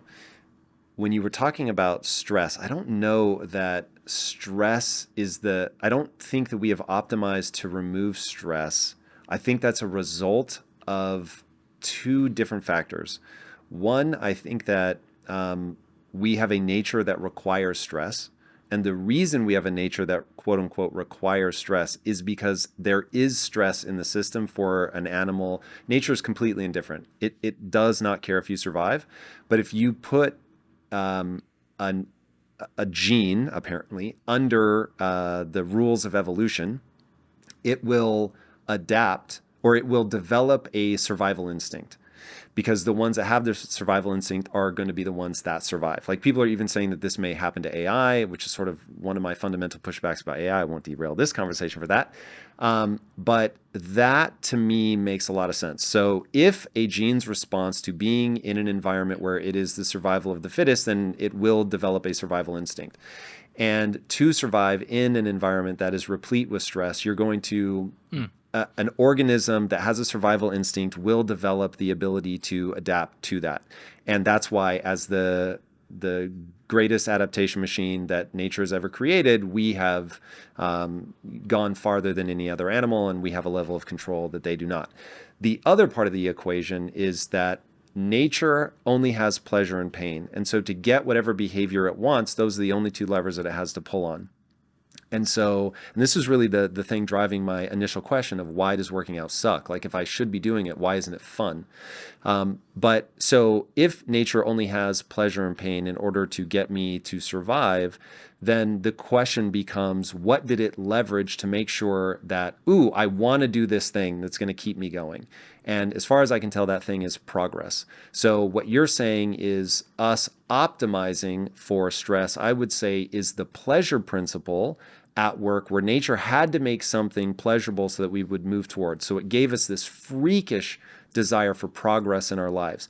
Now, the reason that I think that this ends up playing out weirdly, where it looks like, ooh, we're now without stress and that was a huge mistake, is because if you have this incredibly strong desire for progress, you will make problems to fight against in order to feel like you're progressing. And so that devolves into madness. This is one of my earliest insights about people. When I first got into business, this random thought popped into my head, which is some people need to be chased by a lion. Because I was just like, dude, people are getting up in arms about some bullshit. I'm like, why are you even worrying about that? And then I realized, whoa, it's because they have the cycles to worry about it. The food is there. They're not struggling with temperature. Like there is no lion around the corner that's about to eat them. And so all of that desire for progress they're optimized to overcome stresses simply because it's been in the environment. Now there's like a almost sort of weird derangement of like, I'm going to find a thing to freak out about because things get too good. And then you get into collapses of civilizations and how it is rarely when they are galvanized against an external enemy, stroke stressor, to your point, that they collapse. It's when they don't have something from the outside galvanizing them. Internally, they're all in total disarray. And when times have been good for too long and they've gotten weak, then the enemy comes and they're no longer prepared for it, and boom, they collapse. And at least the Roman Empire, which is the one thing I've started looking into, the collapse was distressingly slow. It was, anyway, this is going to really derail this conversation, but that to me is a really fascinating take on why people end up failing, because that's where this started. Why does the body default to backwards sliding? And you're saying from an evolutionary standpoint, it would make sense that they would want to go back to that. Okay, so that's a really interesting sort of how it plays out at the psychological level. Can I jump in here? Actually, Please. I think there's a nice tie-in. The reason current people, probably, I'll say that maybe this way. One of the reasons people are failing in the scenario you outlined, there's just not enough incentives. To what? To succeed. Why do they really care about adding muscle? If they don't really, really care, there's no lion chasing them to do so, doesn't matter enough to them, right? If this is a personal goal for just looking a certain way so that you'll get somebody to pet your abs, if the person is wired mentally the right way, that might be enough. We certainly have plenty of crazy-ass people in our program. It's like, okay, great. If they're not, then that's going to be exactly the scenario you laid out. A few weeks, few months, don't care enough. Why? Because their family doesn't depend on it. Their survival is not depending on it. Nothing matters, right? If you fail in your physical fitness journey right now, how many folks out there are really going, God, if I don't do this, I'm screwed? Versus how many people are saying, if I don't do this, medicine will probably catch up. There'll be gene therapy, like someone else will take care of this eventually. So like, I know I need to work out, but I'm not going to die. It's not really going to, someone else is going to. So I think actually when you're saying there's no lion chasing them, that's probably in big part what it is, right? These are, again, we had to add in exercise as a fake stressor. This is a very recent thing, right? There's a whole, the history of exercise, structured exercise is really fascinating to me. And there's a whole arc you could take it through, but I'll kind of jump through some of the ends. And one of them where you see this catastrophic rise in specifically strength training is post pumping iron, right? It's pumping iron, it's Conan, and then all of a sudden Terminator, and then it's just a rocket slide, right? The whole thing launches off. And I think what happens, and it's my position, that people looked at this, and prior to those things, exercise was something you did either for sport, great, small segment of the world playing sport, or you did it because you liked it, it was pleasurable, the reward, all those things, small percentage of people, right? More people probably more like you, right? I do it because I know I'm supposed to, but I don't really particularly enjoy it. That's the bulk. Okay, well, now you've inserted a new thing, which is, yo, I can make you a superhero. Wait, what? Oh no, literally. Look, picture, prior to that, there is Adam West's Batman. That's what a superhero looked like, right? And then we saw that thing. And it's like, yo, how did that happen? It's like, oh, protein shakes and lifting. Yeah, well, even if I can't get all the way there, that's pretty fucking rad. Like, I can literally become a superhero. So if you think about that consciously or subconsciously, that grain is planted going, yo, you could literally become a superhero. Holy, some percentage of the world was like, whoa, that's incredible. I can take that and I can grab that. And that is my new lion. That's the chasing thing, because it's like, yo, I'm going to be a superhero. And this is all the things that are there, and whatever mentally is going on for that desire. I don't know, who cares? Healthy or not healthy, irrelevant, right? But you've got a big push going on there. And that's all great. Where we're at now, though, is like we've still left a giant bucket of people who are just like, I don't care about being a superhero. I don't care about kicking a ball better or fighting somebody better. Like, I'm not doing any of those things. And I don't like working out. It doesn't feel good. Okay, great. Where's the net to catch those people? Well, the net initially was scare tactic. It is, if you don't do this, you're going to die earlier, quality of life, etc., etc. And I think we have enough evidence to suggest that doesn't work very well. Whether it was scaring through food, whether it was scaring through death, like, people just are not motivated by not dying. It's the wildest thing, right? They're just not motivated by not dying. Particularly probably because they've already bred or passed their breeding window. So maybe that instinct is just gone. I don't know. But even folks prior to that, like, just don't seem to care so much. And so it's trying to figure out, like, what is the thing? And I don't think we've ever, well, actually, I think it's pretty clear that anything we've tried so far has just epically failed. Whether this is information, guidelines, whether this is monetary, it's just nothing really works for people. So I don't know what it would take to figure out that button to push on people, but we haven't got it there. And it would be, again, my current thought would simply be the fact that there's just not enough on the back end. There's no payout for these folks. There's no instinct to go, if I don't do this, I'm going to lose my job, or I'm going to have some other suffering.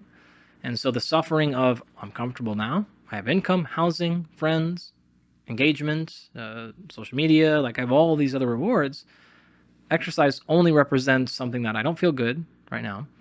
And secondly, something that is going to potentially help me maybe years and years from now, but someone else will probably come fix that anyways, would probably be why most folks don't have a lot of desire to exercise. I think those are all wrong, but that would be my guess. Okay, there's something I want to wrap up. Is VO2 max expensive? You said that the body will back off of the things that are expensive. Yeah. Is VO2 max expensive? Depends on how you want to look at it. So in general, VO2 max has a couple of components. There's a central component and a peripheral component. Central being that first thing, cardiac output. So the heart has to squeeze with a certain amount of strength, and then it has to pump a certain amount of blood per pumps. Okay.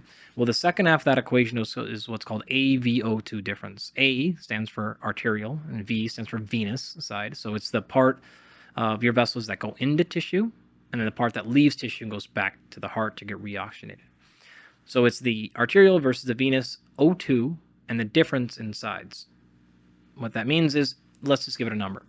If 20 molecules of oxygen came into the tissue, just call it 20, and then it went into the muscle, and we'll just call it muscle for now, comes back out, goes back to the heart, and instead of 20 being in there, because muscle took some, there's 5 left. So the difference between 20 and 5 would be 15. Okay, the higher that number, the better. The higher the VO2 max, right? Because you're multiplying it. It's cardiac output multiplied by a VO2 difference. So if I come in with 20 and I leave with 10, that difference is 10. Good number. But if I come in with 20 and leave with 5, that difference is 15. That's a bigger number. If I come in with 20 and leave with 0, that number's VO2 difference is 20. That's an even bigger number. So the bigger that number, the higher your VO2 max, meaning you took more of the available oxygen, extracted it out into the muscle, and didn't have any just circulating back in the tissue, which is, you're more efficient at doing that. So how do you improve a VO2 difference? Well, a couple of ways. Number one is you increase the amount of capillaries, right? So you put more capillaries, because what happens is these vessels go into tissue, and then the way they actually get into tissue, again, in this example, call it muscle, is they diffuse through capillaries. And the more these capillaries, the more that it slows the blood flow down. Because now, picture a river. You have a giant river coming in, and all of a sudden it's moving at this rapid rate and it disperses into 50 little tributaries. By hitting that, because the surface area and pressure changes now, it just slows way down. The blood then moving through that muscle slower allows muscle to grab the oxygen out of it, just based on physics, right? Moving fast through an area or slow over an area, we can grab more things out of it. Circulates back out and then has to be recycled, right? So increasing the amount of capillaries you have in that particular space is the primary adaptation there. Secondarily, you have to have mitochondria, because the mitochondria are the part in the muscle cells that are going to actually be able to use the oxygen to power recovery or any other process. All of aerobic metabolism happens in mitochondria. There is no other way in all of biology, certainly in humans, right? So we have a demand for extra capillaries. We have a demand for strength of contraction of our heart, and we have a demand for mitochondria. Those things require maintenance, right? I have to keep up the capillaries. They get damaged and repair. Mitochondria have themselves the demand for energy to stay alive. We have to repair them. We have to build them. We have to increase them.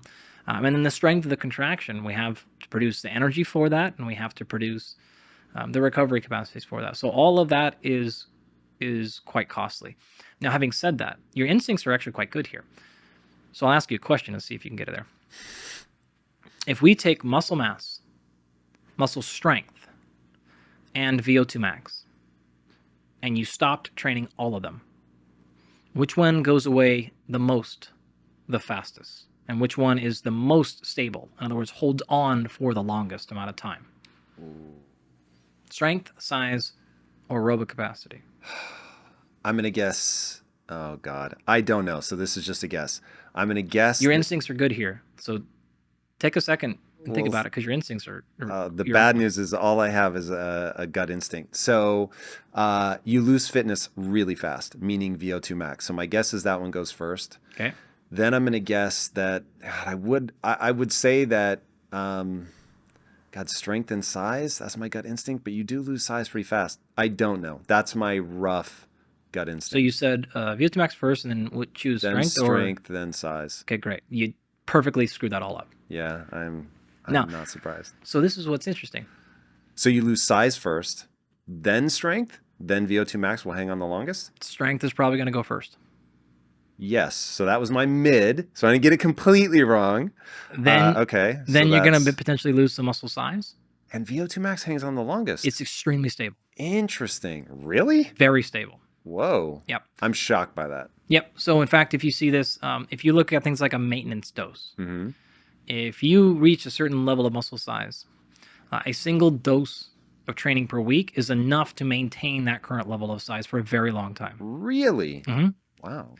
And that's actually pretty clear until you're at the extremes, like you're, very high level bodybuilder or something like that. But for the majority of people, a single dose a week will maintain size. So if you can do that initial work, add some muscle size, and you can do something to keep it around, one session a week is enough.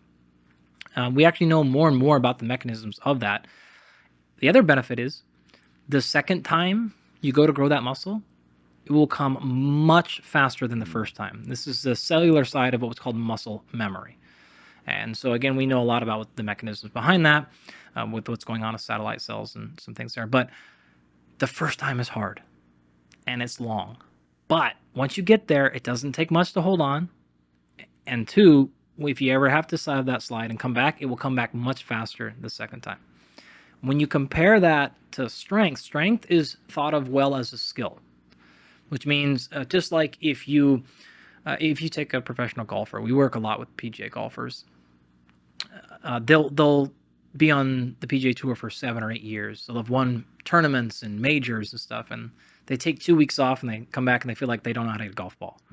That's how fast their skill slides down, right? And they'll be like, oh, I'm just so terrible. Yet they're still top 10 in the world, but they're not 1 in the world because that's how much they've regressed by taking a few days off, right? Jesus. We have one golfer that I've worked with for a while, very high profile guy, and last year he told the media, hey, like I'm just going to take a bunch of time off, and everyone's like, oh my gosh, like what's going on with him? Like in his mind, that was like 8 days. So he took and everyone's like, think he's going to be out for like months or a year or whatever. And he was like, he played in the next tournament. They're like, what the hell? He's like, yeah, I took like 8 days. Like, it was a ton of. So he's just like, that's how fast skill comes out. Now, will skill come back quickly? Absolutely. Okay. It will come back, but it's very sensitive to what you do, like within the day almost, right? Our Major League Baseball players will say the same thing, right? Do you know is that a neurological? It's exactly right. Yeah. So it's a very, very tight switch. You also have to remember they're trying to execute motor control with unbelievably small margins of error. And so it's not that they forget, it's just that they don't have that fine-tuned precision that's unrealistic to most of us, ever. Point is, skill slides quickly, and strength is a skill.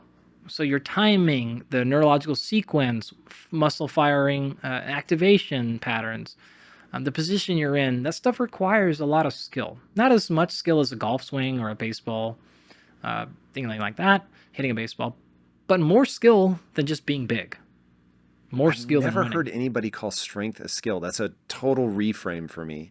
It is absolutely a skill. I've heard you talk about intent a lot with gaining muscle. Yep. And I wrote a note saying, does he mean like you're literally Arnold used to say, I think of my biceps becoming a mountain.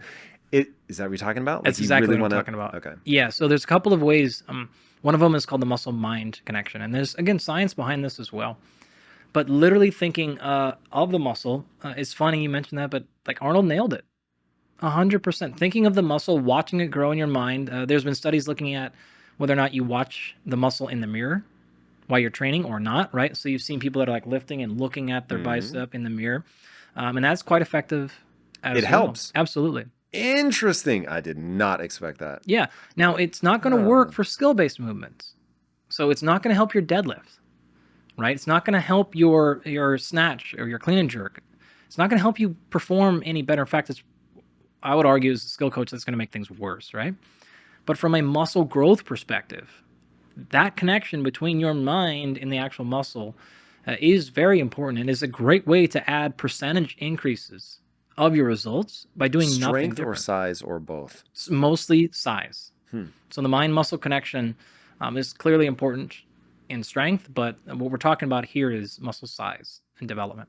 So this is when we would say intent matters. And now there's actually good research on intent for speed and strength as well, such that what we're saying here is it doesn't actually matter how much you lifted or what speed you achieved, but the intent to go as fast as possible will lead to greater adaptations than lack of intent. So intent matters across all of these things, no question about it. But in this part of the conversation, we're talking more about thinking about the muscle you want to grow, watching it, paying attention to it, and having a strong mind connection will enhance your results for muscle growth as well. Very, very interesting. Okay, so long and short, going back to VO2 max, it is expensive. So there are reasons why the body is going to back off all of that. It's really interesting. Now let me run that out though. Sorry, I never finished. No, please. So this is why, if we work all the way up to VO2 max though, it is expensive, but it is not nearly as expensive as holding on to an exaggerated muscle mass, or as nearly as expensive as the neurological motor control. Very difficult to keep those patterns alive and that feel alive. Very difficult to keep muscle at a particular size relative to simply maintaining capillary density, mitochondrial density. There's just not as much. And so if you look at, in fact, we've done this, we did a project with a cross-country team years ago, and they did a 3-week taper. And for this project, they got down to 50%. Total weekly miles were dropped by 50%. This is a lot if you're a competitive runner, right? College level cross-country runners. And we biopsied them before and after. We did VO2 maxes. We did actual, this is in season. This is an NCAA season. And what we saw is despite a 30% reduction in training, there was no change whatsoever in VO2 max, no drop. There was no change in any of the molecular and cellular enzymes responsible for aerobic capacity. So any of the citrate synthase or any of those things that are important for aerobic metabolism, despite the fact you had a huge reduction in training volume, those things did for almost a month now. They went nowhere. Race performance went way up.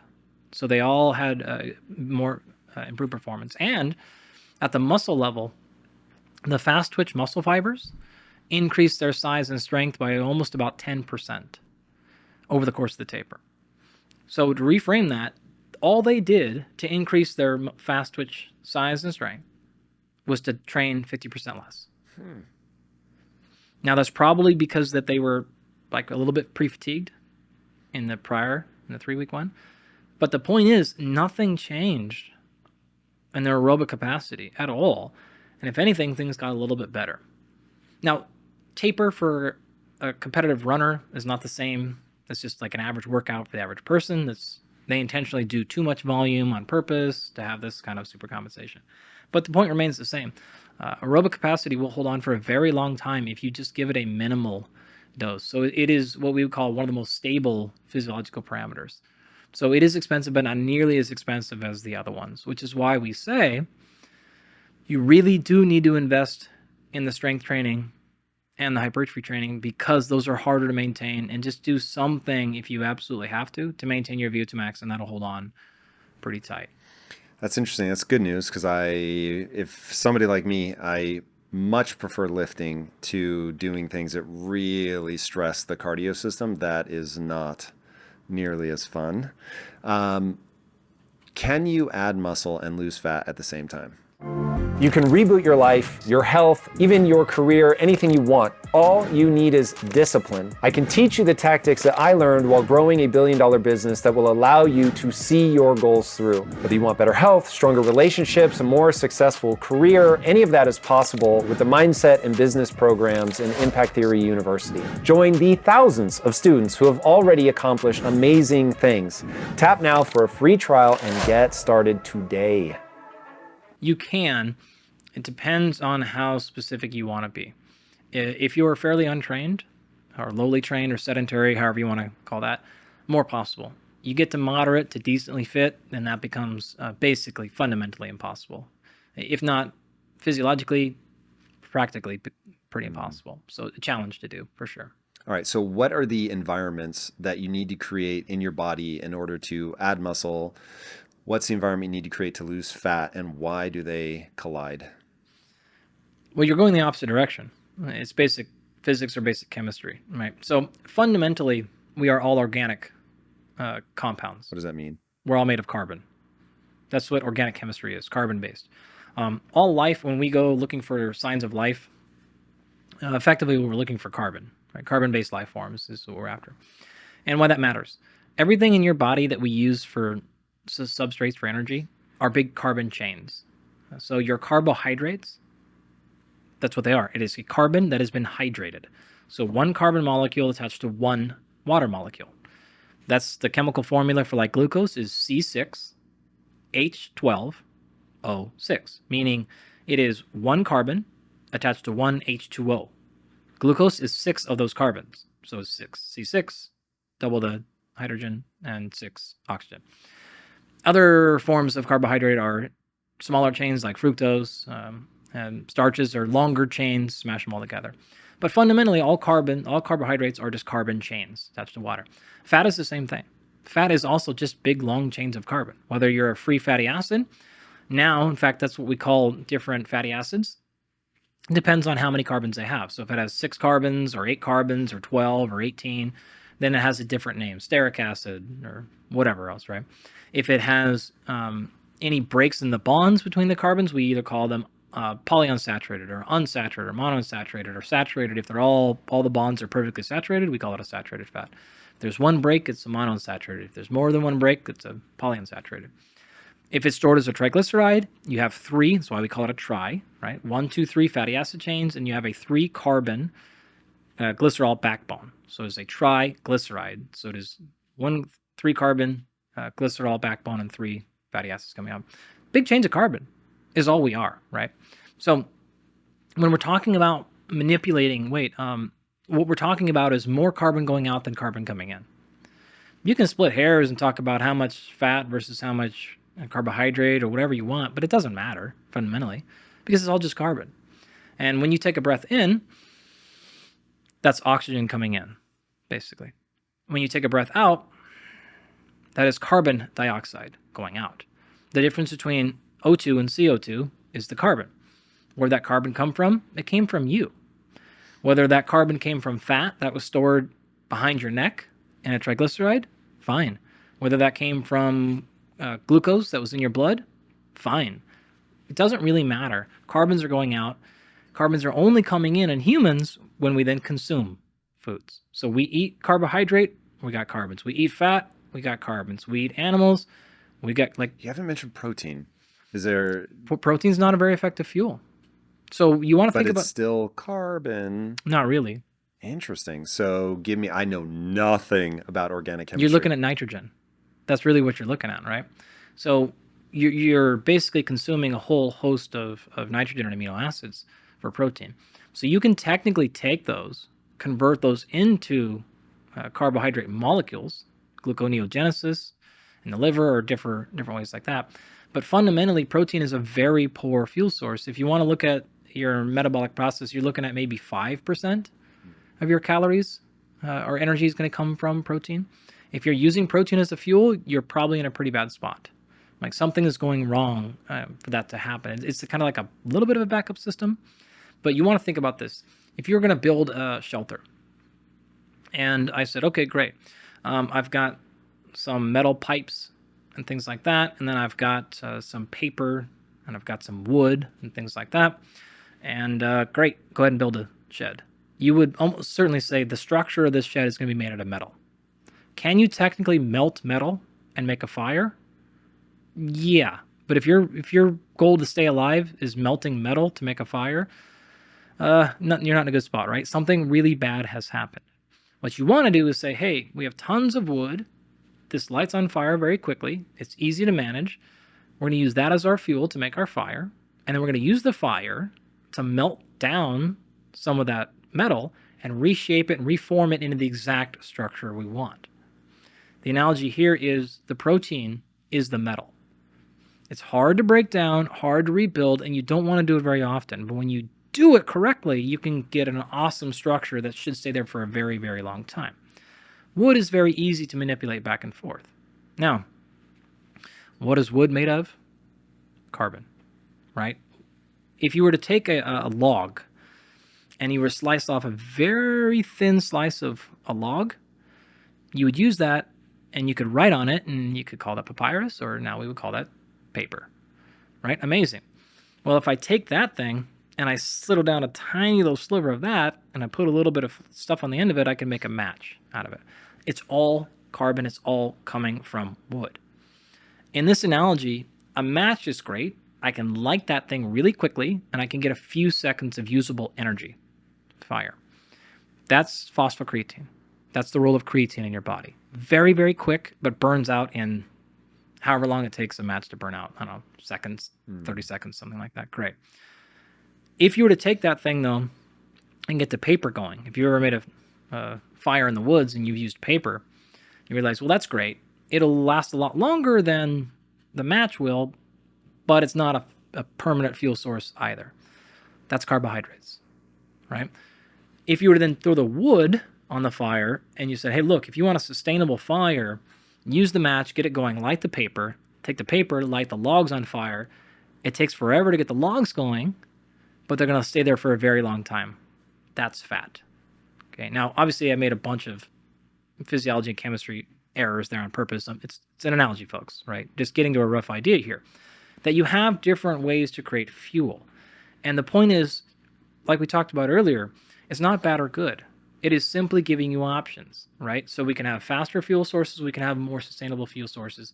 There are pros and cons to both sides, right? If you are maximizing carbohydrate only metabolism, you're going to have major limitations. If you're maximizing fat metabolism, you're going to have major limitations. This is just the nature of our world, right? Pros and cons to that.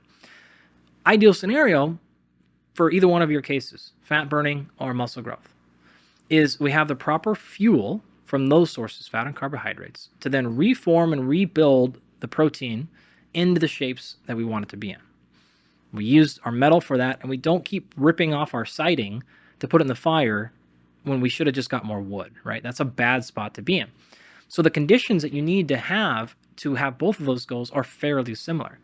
If you want to lose fat, you have got to be in a negative caloric balance. That's just simply going to have to happen. More carbon has to be coming out of you than carbon coming in you. Now, how do you make that happen? You have two options. You consume less carbon. Option 2, you expel more carbon. Option 3, I guess you do a little bit of both. So if you want to reduce the amount of carbon you're eating, great. You want to increase the amount of carbon you're expelling, i.e. more work, more energy, more movement, great. Fundamentally, that's all you have to do. If you can do that while holding on to enough of your protein, then you're not going to lose as much muscle mass, but you'll lose fat. Okay? That's the key trick there. And this is why people will say, hold your protein fairly high, keep that around, but then reduce your calories from fat or carbs or both or some different way, which it's almost irrelevant which one you choose or what combination for this goal alone. Then you're going to be able to lose mostly fat and not lose a ton of muscle along for the ride. You're going to lose some muscle. That's just the nature of being in a caloric deficit. But you can try to lose as much fat as possible. If you want to gain muscle, then you go the inverse direction, which is to say, I need to have the cellular energy to power the workout, to drive the stimulus we talked about earlier. I need to have the cellular energy to go through protein synthesis. Remember, when you break a chemical bond, right? So these carbons are attached in a chemical bond. You break that bond, that's either going to give off energy or require energy. In the case of humans, that's going to give off energy. So you broke a bond and that gave off energy. Well, now you want to reform a new bond that doesn't exist. You want to put two amino acids together. You want to synthesize them. That's protein synthesis. That synthesis process requires cellular energy. Not just the energy for the workout, but you actually have to have the fuel, mostly in the form of carbohydrates, to power that connection process. You have to have the supply, the amino acids, and you have to have the fuel to form that connection. That's what we're really going after. So sorry, I'm going to pause you there because there's something broken in the way that I'm tracking this. So if I need fat or glucose, fat or carbs. Yeah. So I need one of those to make the muscle. Mm-hmm. Yes, since that primarily would be one of the carbohydrate for that. things. Yep. Okay, so then maybe you just answered it. So what I was thinking is, if I need the fat in order to build the muscle, why do I not naturally get leaner as I'm building muscle? Yeah. Because it uses carbohydrate as a preferred fuel source for that? Mm-hmm. Why? Just because it burns faster? It's just like a quicker thing? A couple of things. It's faster and it is immediate. So you store your carbohydrates in the actual muscle tissue. Mm-hmm. You don't store much fat in the actual muscle tissue. Interesting. Is that why you store? Wait, so you're using carbohydrate both to build the muscle and to work out. Yep. So there's something in the contractile process that it needs carbohydrate for. Yeah. So effectively, the way that muscles contract is you have two major filaments, is what they're called, myosin and actin. And just think of it as the myosin reaches up and grabs the actin, and it squeezes the actin together. So in the actin molecules, if you're watching on the video, sorry, audio friends, I'll try to describe this. But you have two, I'm pointing two of my hands at each other, I'm pointing my fingers. So my middle fingers are touching each other. My thumbs are pointed in the sky, okay? That's the direction. Now, if I were to slide my fingers past each other and stack them on top of each other, you see how the height of the bottom of my pinky to the top of my pointer fingers increases because I'm stacking them on top of each other? That's the actin molecule. So if I flex my bicep and I pull the actin over top of each other, the height gets larger. I'm stacking the molecules rather than being end to end. They're now Right. stacking over Length top. gets shorter, but they stack up. Exactly, right? Now, for that process to occur, that requires ATP, which is cellular energy, right? Now, if I have all the time in the world, I can break down that triglyceride stored behind my neck. I can go through what's called You lipolysis. use that example all the time. Why always behind your neck? It's just the one that, like, I think I want to make it differentiated from the exercising muscle. Got it. Right. Understood. It's not coming from if you use this analogy and you talk about it just like a different part of the bicep, it doesn't make. I don't think it sticks out in people's head as much that it's coming from all parts of the body, basically equally, right? So there's no targeting of fat loss specifically in the exercising muscle that much relative to carbohydrate burning. So if I'm using my bicep, I'm going to burn the carbohydrate in the bicep. But if I'm using fat for some part of this process, it'll come from wherever. It's mostly coming from everywhere else in the body, which is why when people lose fat, they don't just lose it in the area that they were working out. They lose it equally in their face and their jaw, and their fingers and their toes and all these places. Very upsetting that I lose it in my face, but yeah, I feel your pain. Yeah. So if you wanted to use fat to power that protein synthesis process, you'd have to go through that delay. You have to liberate it. You have to put it in tissue. You have to put it in muscle. And it burns more slowly, right? Kind of. So it's only getting it available in the body that makes you call it a slow fuel? Right. So think about it. That's a storage mechanism thing, not an actual burning 100%. If you want to think about this from the bigger perspective, it's not exactly right, but carbohydrate is your immediate fuel source. Fat is your backup. This is why I can only store so much carbohydrate. The capacity is very limited with how much, it's limited by physical size of my muscle and my liver and my blood, right? The only other, if my muscle's full. Those are the 3 places it's stored, period. 3 places. Give me ratios. I'm guessing the vast majority is in my muscles, unless I'm really small. You've got a couple of tablespoons in your blood total. Like, this is it, right? So if you run through the actual math, you probably have gone, wait a minute, I've got some blood done. And they said it was like 80. Okay, what that really means is the equivalent of a couple of tablespoons of total glucose in your body, in your blood. If you think about your liver, kind of this right side there, and you just, if you ever had a whole liver, you pull it out, it's kind of like the size of a hand, little, maybe a flattened softball or something like that. In humans, a little bit bigger. It's pretty big. But muscle's everywhere. So it's physical dimensions wise. If you just take the ratio of physical size, that'll explain to you exactly much. So if you said, okay, my liver is about the size of my right glute, well, every other part of your muscle then is storing glycogen all over the place, right? So we can store way more in skeletal muscle. And the more muscle I have, the more I can store. The more trained I am, endurance trained, the more I can store.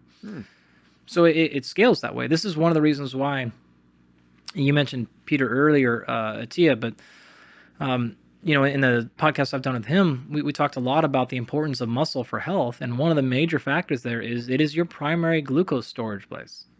People don't realize, like, this is the biggest place to store glucose and carbohydrates. So if you're worried about blood glucose levels or things like that, if you don't have enough muscle, you're just adding to the challenge of being able to handle and manage your glucose. So you want to put it there. Going kind of back earlier, when we were talking about you have to mobilize and liberate the fat. It's got to go into blood. It's got to go into blood. Then it's got to get into the tissue. Then it's got to go through the tissue into the cell. It's got to get into the cell. Then it's got to get into the mitochondria. And there are rate limiting steps specifically on the cell wall of the mitochondria to be able to get it into that thing and then actually use it. Now, is fat slower at the mitochondrial cellular level than... So the beauty of it is, once you get into mitochondria, aerobic metabolism between carbohydrates and fat is identical. But what about getting into the mitochondria? Is that So slower? it's already in the cell tissue for carbohydrate. So you can stay outside of the cell, not have to worry. Using fat as a fuel source is 100% aerobic, meaning it requires oxygen. Carbohydrate is both anaerobic and aerobic. So you have way more flexibility. So not only is it stored in the actual tissue, but if you don't have the time to even wait for oxygen and you don't want to wait for it to get into the mitochondria to go through the aerobic side of the equation, you just go anaerobically. You go right now. Now, it is a lot less efficient. So this is what we call anaerobic glycolysis. Splitting, lysis being splitting, glycan being glycogen, or glucose. It doesn't really matter. You're splitting glycogen or glucose. Boom, you're getting a couple of ATP, like 2 to 4 ATP total. Very small. When you take that molecule, though, and you put it through the aerobic side of the equation, so the second half, now you're going to get like 25, 28, 30 ATP. You take one molecule of fat through that entire equation, you're getting 300. Jesus. So you're going, it is getting you way more packed, because think about it this way. Glucose is 6 carbons. But if you had a triglyceride that was 3 fatty acids that had 15, 16 carbons each, you got 16, 16, 16, plus you got the 3 glycerol backbone. Well, you have so many more carbons to deal with. Every time you break the carbon, ATP, ATP, ATP, ATP. So you just have way more carbon to break. So you're going to get a lot more pack for it, but it requires oxygen and requires that mobilization and movement process. Anaerobic glycolysis can happen immediately. It happens right now. To round the story out, have to have a signal, have to have gene expression, and then you're going to go through protein synthesis, right? There's an actual time component here. That signaling process happens within seconds, okay, and it is over. You stretch a muscle, then that cascade happens immediately. You go through a workout, you go through some sensor, receptor is attached, signal happens, and that process is over in seconds to minutes. So if I were to biopsy you 25 minutes post-exercise, those signaling cascades are probably back to baseline. They're done already. That signal's over with. The gene cascade kicks on, and that is elevated, depending on which marker, something like 3 to 4 hours post-exercise. Now, the protein synthesis part is elevated still up to 48 hours post. So my point is saying, I don't necessarily have the time to wait, because the genes are expressed almost immediately and the signal is already dead after a few seconds. So if I have to wait to mobilize and use fat, I'm going to slow down that process when it is ready to go and it is trying to get going. Such to say, it doesn't mean you cannot grow muscle in a low carbohydrate state. And I'm certainly not making any claims about low carbohydrate diets. This is like not what we're referring to at all. But are you optimizing growth? Well, that's a different story entirely. So differences there between possible versus optimal. Okay. You have made a very bold assertion. In terms of my layman's understanding of carbohydrates versus fat, the implications of what you just said is that me putting on fat doesn't really matter if my diet consists of high carb or high fat. Doesn't matter. It's just total intake of carbon. So what you just said makes some predictions. Let me go through them. That I'm going to have a very hard time getting obese on a high protein diet if I'm not intaking fat and carbs. True or false? I would say true. Okay, so it's something called rabbit starvation. I tested this. When I got my leanest, I was basically eating protein only. It was miserable, by the way, and I was inflamed just an unimaginable amount. It really sucked. Mm-hmm.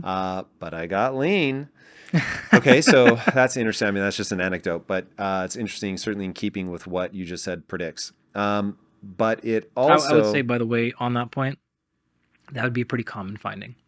That will hold. That's, yeah. Okay, yeah, that makes a lot of sense. We have seen a ton of problems with inflammatory markers with folks that are tend to be very, very, very low on a particular either nutrient, either macro or micro. So when you pull things away like that, some people can be fine with it apparently, but the folks we've seen, they don't do well on things like that. They may feel okay initially, but their biology is pointing in the wrong direction pretty quickly. So I would say what you experienced going on, it was basically like a protein, but very low carbohydrate, very low fat diet. Is that what you're saying? Yeah, so it was basically just boiled chicken breast and steamed broccoli for 2 years. And look, it wasn't it. Obviously, I was taking in occasional fat, but it really was pretty rare. And it was... That'll mess you up. Yeah, my wife pulled me aside and was like, you are not fun to be around anymore. Like, you need to change strategies. And before I went on because I really wanted to get lean. And before I went on it, I said, look, I'm hyper disciplined. So if I set my mind to something, it does not matter the amount of suffering, I'm going to keep going. And so I said, that means you have to be in control. If it gets to the point where it's gone too far, then just signal me and I will change. And so she did, and ultimately had to find Oh a man, far this better is like strategy. you cracked me up because you do things the hard way. I do things the hard way. That is a very astute. We call that the robot mode. It's like, Yes. I like going in a robot mode. That's great. But if you're gonna do that, you better make sure that that robot is pointing in the right direction. Yeah, that's a really good point. I don't want to derail us, and I will bring us back. But as a Sorry. quick, no, it's very interesting, at least to me. My wife has said I finally had to decode her language, and the more I go into robot mode, the more she's like, I want my husband back. Yeah. But because I value robot mode, and virtually everything except my relationships get way better the more time I spend in robot mode, I can't help but value my ability to stay in robot mode. But anyway, my wife keeps me a You just human. need somebody who's guiding that ship the That's right way. that. Well, from don't go too far, that would definitely be my wife. I wouldn't say not go too far, but I would say let's make sure we're getting there in the right path. Yeah, in terms of what's your goal, is The this strategy, really the best way to get there? The tactics, yeah. Yeah. Like we can get people extremely lean, and not have to eat like that. Very interesting. Okay, so sure. that's where we're headed right now, because the other prediction that what you just walked through made is that calories being equal, it will not matter if I'm on a high fat diet or a high carb diet. That one breaks several of my assumptions. This is anecdotal, but let this be the jumping off point for your dismantling of my assumptions. If you give me somebody and say, Tom, you can either control this person's diet or their exercise, and they are going to do exactly what you say, but you have to improve their body composition. Oh, yeah. So I have to reduce their fat, and I need to positively impact biomarkers that would lead one to longevity. So things that occlude the arteries, for instance, that's going to be bad mojo. I would say, I don't care about exercise whatsoever. Just let me control their diet. And I'm only going to need to pay attention to one variable. And 80% of people, I will get 80% of the way there through one variable. And that will just be blood sugar. And if I keep their blood sugar, call it 85 or less, they are going to stay a reasonable body comp, just period, end of story. Like I'm not even asking how many calories they're eating. Could they stuff their face full of fat? Yes, but they probably won't. So it's really, in my assumption is, it's really only when you start elevating your blood sugar that you run into a cascade of problems. But that means that carbohydrates matter a lot. Okay, so I would say a couple of things. What you're talking about is a question of practicality versus physiology. Okay. So a lot of things you put on there are issues of, well, this will be more practical. More people will do this, they'll execute it better, they'll get better results because they're adhering more, right? And if you look at any intervention for nutrition, adherence will be the number one predictor of success. So you're not wrong in that charge, right? To say, if I can set somebody up for more adherence, I'm more likely to have success. That is absolutely the number one starting criteria. A diet not done is irrelevant, right? You can talk all the theory you want, but if they don't do it, it's completely irrelevant. That is separate from physiology. And I would say physiologically is very, very, very clear. You can manipulate either one of these things and have success. So if you want to look at chemical signaling, if you want to look at randomized control trials of outcomes, you're not going to see any difference in successful weight loss by manipulating carbohydrates more or fat more if protein is held consistent, right?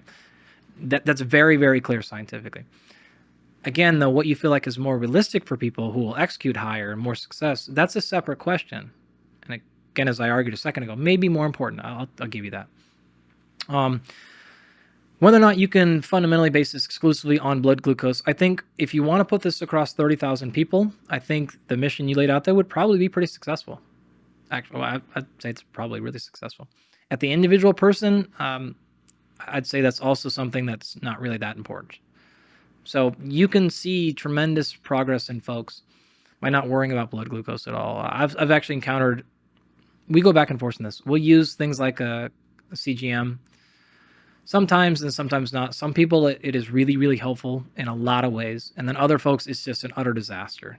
with what happens to them when they see that. They get so fixated on it. I was going to say There's a problem. orthorexia. Is that the only? That can be it. They just freak out. There's a lot of assumptions built into CGMs that are false.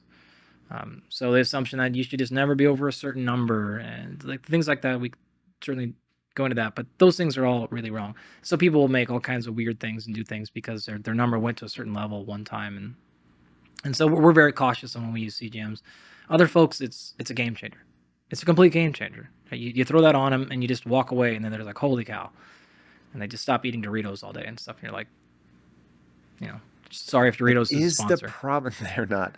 Is the problem with Doritos just that people overeat calorically? No, you're never going to find things being a single explainer. So probably issues of overeating calorically, sure.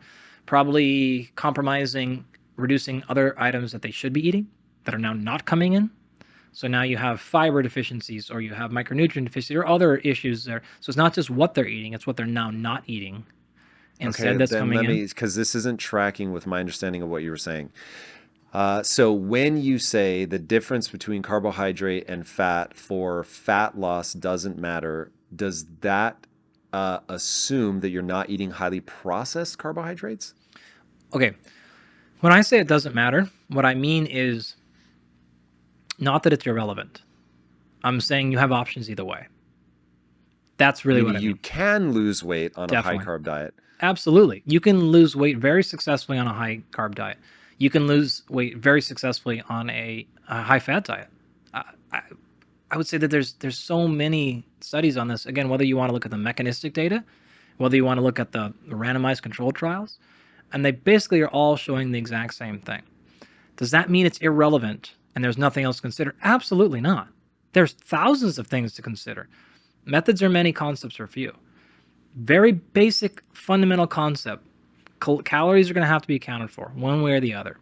If you have a different method you like to get to that calorie thing, you showed your method, great. If you want to track and weigh out your food, great. You want to give another simple heuristic, just do this, just don't do that. Great. Those are just different methods to get to fundamentally the same concept of calorie balance, right? Whether you're saying, yeah, I ate this more food, so I'm more satiated, so I'm less likely to, okay, fine. Like those are just different systems to all get to the same spot. So I apologize if I said this earlier or didn't clarify, but it's not irrelevant. There's a ton of relevance to all those variables. It's just fundamentally, you're going to have to get to the same place. And if you get to the same place, you'll have the same net result. But there's a lot of different ways to get there, and some are more successful than others, and certainly many are more successful than others at the individual human level. There's no question some people respond better to different micro or macronutrient switches. Absolutely. Whether that is actual physiological, whether that is now behavioral, of course. All those options are on the table. If the strategy you like to employ to help people regulate is just simply monitor blood glucose, great. Sure. That could be effective. If you're taking another approach and saying, I don't care at all about measuring blood glucose, but I'm going to have them weigh their food and we're going to have a... Great, that works too. All that stuff will work. It just depends on now we're at the level of, well, what other factors are we considering? Are we considering how their digestion feels? Are we considering how their food preferences? Are we considering their cultural aspects? Are we considering their income and their costs? Like now those are all just different levels of nuance that we want to get into. I'll give you an example. We just recently completed a study on intermittent fasting, and we actually wanted to look at whether or not it did anything for muscle growth. And so people are really interested in this topic from a perspective of fat loss. But we were like, well, what about somebody who's trying to maximize muscle growth? Does the 16-8 intermittent fasting approach help muscle growth? Does it harm it? Or is it irrelevant? I can't share the exact results right now because it's in review. But what was very important to me is exactly what I'm saying. I don't want to just know the answer at the muscle level, but I want to ask them about their fatigue.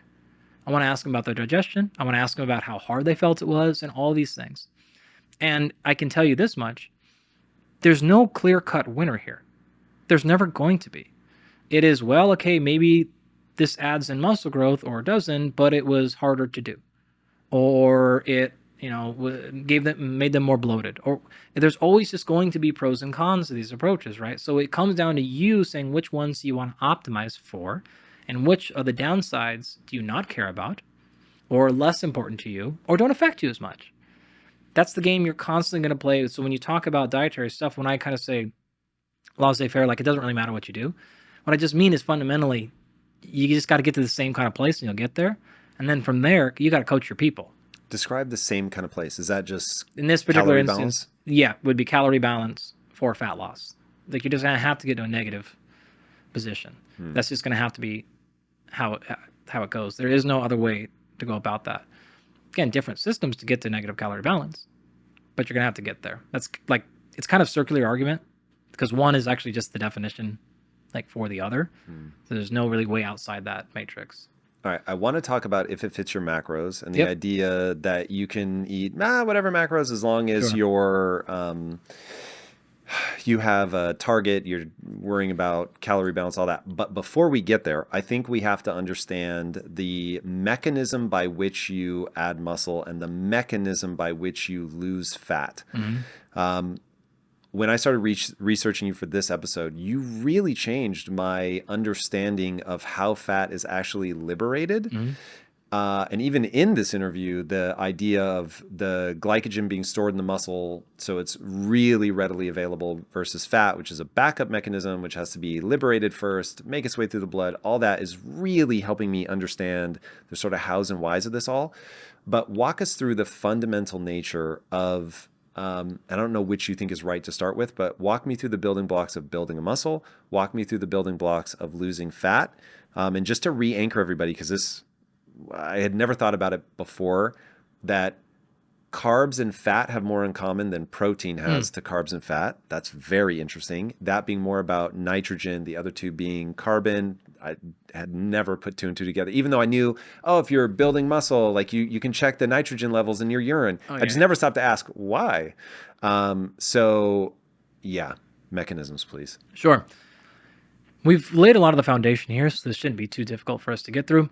But really, you're breathing in O2, you're breathing out CO2, right? That carbon is coming again either from carbohydrate or from fat. And so really to answer your question, one of the ways we set up how we analyze our folks is I want to know 4 fundamental things. Number 1, I want to know everything that goes in your body. So I want to know what you eat, what time you ate it, how much you ate it, where you got it from. I want to know where you get your drinking water from. I want to know what kind of toothpaste you use. I want to know how you're cleaning your tiles and your floor. If it goes on or in your body, I want to know about it. Number 2, I want to know everything that comes out of your body. I want to take, we take fun. Saliva, we take urine, we take blood and blood and blood, we take stool, we take hair if needed, we take every single thing that comes out your body. Sweat. Hair. All of it. There are different markers that are better in different biological samples. So in my world, I don't treat anything. I'm not a doctor, medical doctor, but I'm not going to develop you plans and protocols based on labs. We do it based on humans, right? So how you feel is most important, right? And then 4, how you perform. So how you functioning. I take all those things and now I know exactly what's happening and I can create and find those performance anchors, find those constructs or constraints, and then I can actually set you your very specific plan and go. Why that matters here is all that's happening in your body is input in, input out, okay? So fat then, when you're losing fat, has to come out of your body in one of a few places. It either has to come out in your feces, your urine, your sweat, your saliva, or your hair. But it's none of those places. The only thing I left off that equation is your breath. And so you lose a very minimal amount of fat through your urine, some through your feces. You pee fat? You can pee anything, right? But we're basically, you might as well count that as 0. Interesting. Right? Little comes out of your stool. The overwhelming majority is coming out of your breath. Do you remember those chips that they put some weird thing in it that made you not digest fat? And so it was like, beware, it may cause anal leakage. I was so mortified by that. I never even tried them. The anal leakage thing is historic. Oh, God. Anyway, so yes, it can certainly, hopefully not a lot is coming out in your stool, but it can happen. Man, I wonder. It's been so many years since I thought about that. I would love to know what actually was in there. I will also tell you bad things happen if you take too much fish oil. Oh, it can, yeah. Woof. Or MCTs, or Woof. any kinds of things. Yeah. Depends on how high you went on your fish oil. There's a part of medical physiology you go through in med school, and they'll teach you all about what happens with excessive fat intake, and especially in the form of oil. I found the upper limits. I'll just say that. Yeah. Amazing. So it's mostly coming out through your breath, and if that makes no sense. So we are losing fat by exhaling. That's right. That's crazy. It's nuts, right? But it is exactly what I explained earlier. You're breathing in O2 and breathing out CO2. The C is coming from carbs and protein. You cannot burn fat alone. It's just not possible, right? So you're sorry, it comes out as carbohydrate or fat. I think I said protein a second ago. What I meant is those two. You can't burn fat alone. So it's coming from a combination of those two things. And the fundamental answer is it doesn't even really matter which one is being used for exercise. It doesn't matter which one is being used for exercise in terms of your fat loss. So people will really be worried about doing the types of exercise that burn the highest percentage of fat versus carbohydrate, because I think that's going to aid in fat loss. It doesn't matter. If they had just called the molecule in food something different than the molecule on your body, and I get why they didn't, because they are the same. They are. But it gets really confusing when you mean dietary fat versus stored body fat. Okay, but so when you say it not. doesn't matter what you use, what do you mean? It doesn't matter what I use when I eat? It's not, because your dietary fat is just another animal stored fat. Correct. It's the same thing. Yes, but when I'm trying to lose fat, Yeah. the fat that I eat has implications in terms of priming my body as to what to use for a fuel source. So when you're talking about this, because I've heard you describe this mechanism before, and literally, thankfully, you stopped and said, but that doesn't, burning fat does not mean you're losing fat. And I was like, what? Because I can be burning the dietary fat. Yeah, well, you can even be burning your own endogenous fat. Yes, but when people hear you say burn fat, I think, if they're anything like me, they just assume you mean off my love handles. You would think that is not necessarily what you No, mean. it's definitely not the case. So you have a difference in terms. One of them would be called oxidize. So are you oxidizing the fat? Okay, great. That means you're using that oxygen to burn the fat as fuel. That's great. I'm oxidizing. Does oxidizing imply that I am burning my own body fat, or that's what I do to fat I have? It actually doesn't matter whether you're using the dietary fat or your own endogenous fat. So you could eat a high fatty meal, and then you were to go train right then your rate of fat oxidation would go up. But you've also increased fat intake. So yeah, you're burning more fat, but you ate more fat. Does the fat have to make it out of the food into my bloodstream before I can burn it? It must. Yeah, of course. Okay, Yeah. so I have eaten the fat. It's then not in the shape that I would recognize it from the animal. I'm assuming it's broken down into something, triglycerides? Free fatty acids. And then that crosses over over in your into blood. my It's going to be blood. free fatty acid Got floating it. around. Yep. So you ate that wonderful, delicious fat, however it came, and it was in the stored form because it was in an animal stored form or a plant. Doesn't matter, right? It's going to get into your belly. Your belly is then going to break down into the free fatty acids, put it into your bloodstream as the free fatty acids. The exact way that you take it from your storage and put it in your bloodstream as free fatty acids. Okay, I was going to ask. I didn't want to interrupt. But if you took my blood, could you tell whether I was releasing fat into my bloodstream from stored fat or whether I had just eaten it? Is there any difference, or it is identical once it hits the bloodstream? Well, we would be able to, depending on the marker you look at, if you're looking at some particular markers, it'd be identical. We wouldn't be able to differentiate. But if we looked at other food particle stuff, you'd be like, oh, you just ate food. So it's kind of a cheat answer. Got it. So there are other things going on in the blood if I've just eaten, so you can presume. Totally. Got it. Yeah, Okay. but fundamentally... But the fat itself is the same. If you want to give because you could say the same answer for blood glucose. I wouldn't know necessarily if you get your blood drawn. I wouldn't know if you just necessarily had, some carbohydrate meal right before it, or if this is just your normal blood glucose. We wouldn't be able to, from that marker alone, if I just looked at blood glucose levels, I wouldn't be able to see. Okay, but oh God, this is fascinating. I had never thought about this before, but what you're saying is because there's only two ways for me to get glucose in my blood, if I understand this correctly. I eat, and then the carbohydrate is broken down, or I break down my own protein through gluconeogenesis. You're shaking your head for those just listening. Okay, so how do I get what are the ways that I can get glucose into my bloodstream? Certainly, number one, you can eat it. Yep. Any form of carbohydrate, whether that's in the form so let me give you this real fast. I'll try not to take a tangent. When you have glucose, in your blood, we call it glucose or blood sugar. Okay. When we store that glucose, we call it glycogen. Okay. So the glucose is a 6-carbon molecule. If I stack a bunch of those 6-carbon molecules together and store them, then we call that glycogen. Yeah, sorry, I should have been more clear.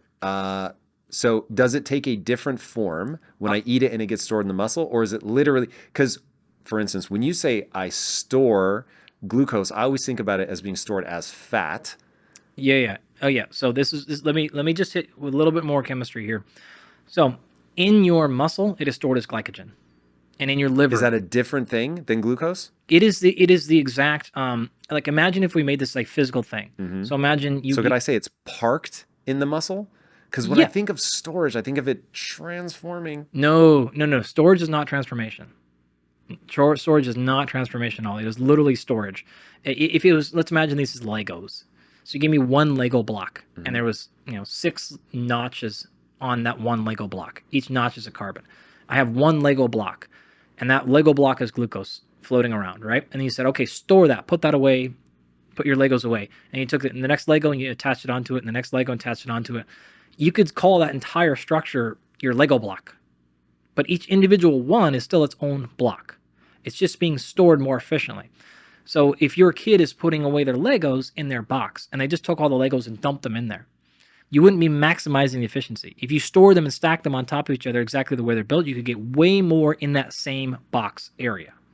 Does that make sense? Yes. I'm still waiting for... That's glycogen. It is saying, yo, rather than just dumping a bunch of Lego blocks in our space, let's stack it together perfectly. Each one is still its own individual unit, but it is all perfectly stacked together. So if you want to break out and open up your storage area and pull one Lego block out, you can. There's nothing different. So that's only in the blood, liver, or muscle? Only in the muscle and the liver. Okay, and the blood is just floating. It is never going to be packed together in the blood. It is only in that free floating. My bad. Yes. Yeah. So in nature, though, we have another word. So if we take muscle glycogen, if it's in an animal, we call it muscle glycogen. If it's in our liver, we call it liver glycogen. If it's in the blood, we call it glucose. In a plant, though, we don't call it glycogen. We have a different term for it. You know what that is? Carbohydrate? Starch. Oh, okay. Yep, makes sense. That's what a starch is. So biologists... Same thing. In a plant, different name. Don't go nuts here, but I'm going to violate some stuff. But just as a framework here, we typically use what we call those shorter forms of carbohydrate. So monosaccharides is for glucose, fructose, galactose, things like that. You take polysaccharides, starch, glycogen, things like that, right? Stored forms. There's monosaccharides, polysaccharides, disaccharides, and all the way down. Okay.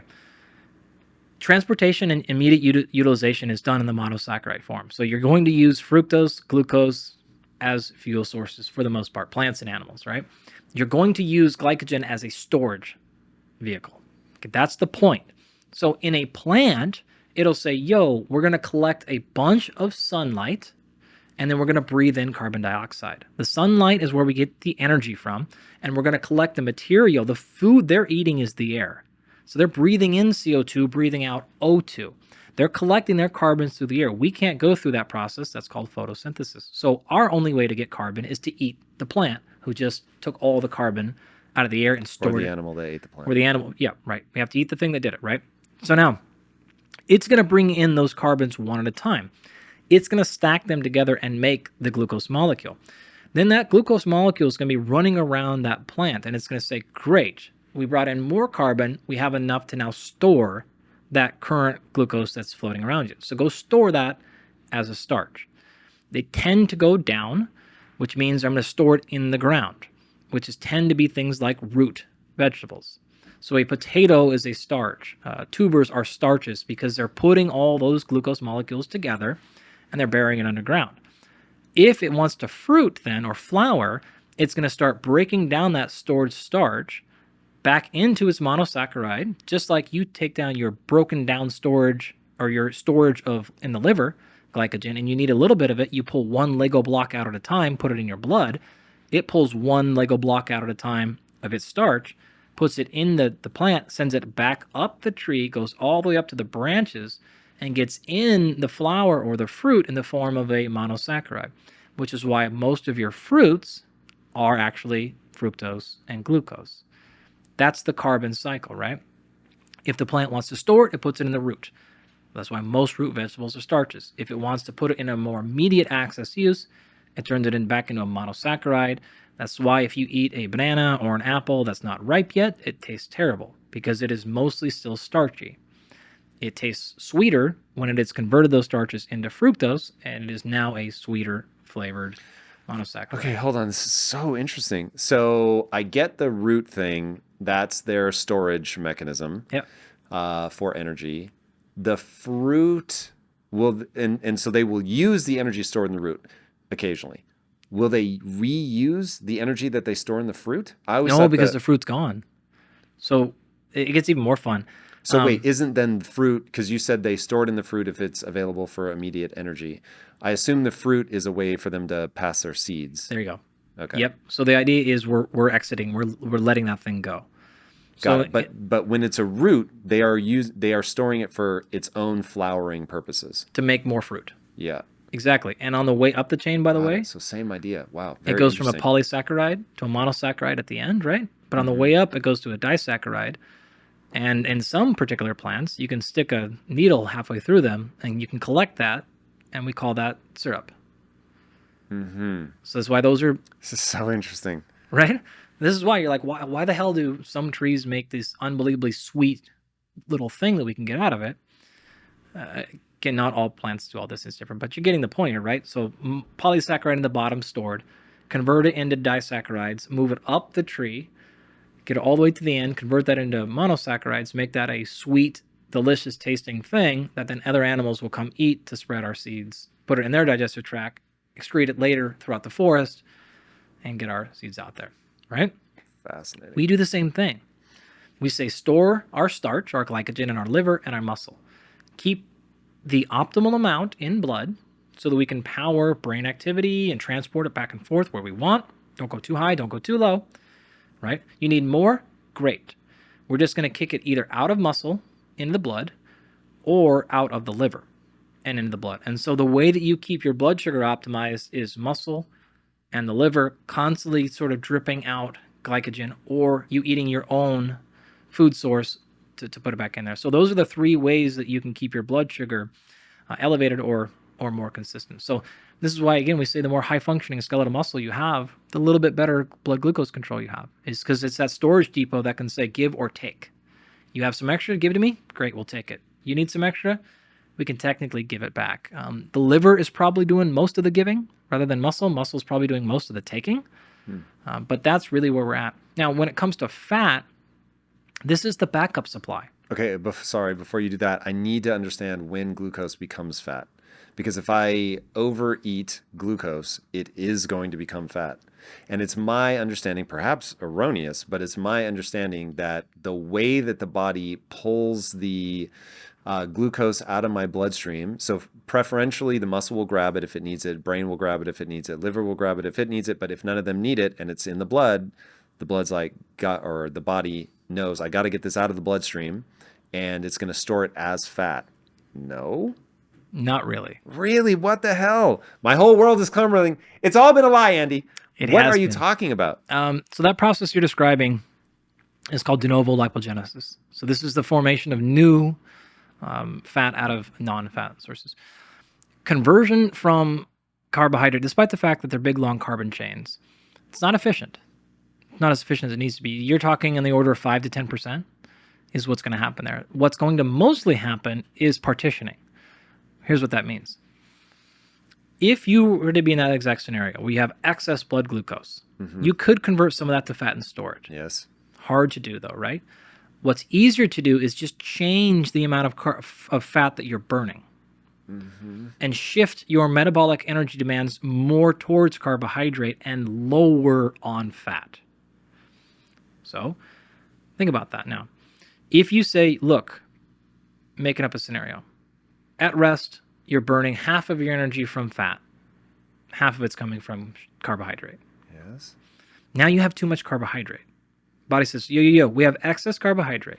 It's a pain in the ass to store it. It's full. pain in the ass to convert it into new fat. Just burn more carbohydrates and start burning less fat. So shift my bias towards more carb burning. And there's really less, that much flex in the system that it's way easier than converting an entire dude, molecule. if I live off of 5,000 calories of pixie sticks, there's no fat. But I thought that person would get fat. Oh, that person will get fat. But how?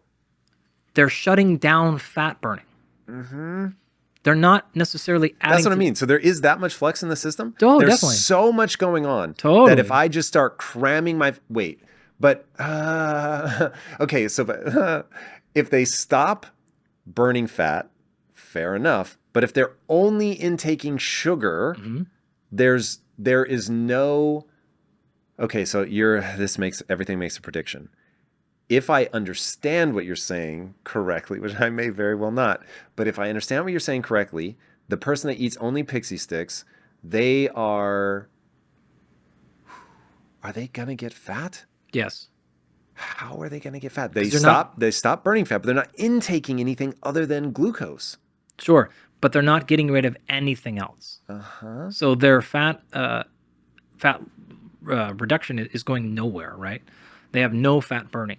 There is some de novo lipogenesis. You can do that process. They start sweating at some point. Like at some point, something has to give. Yeah. Do they just die? Like what?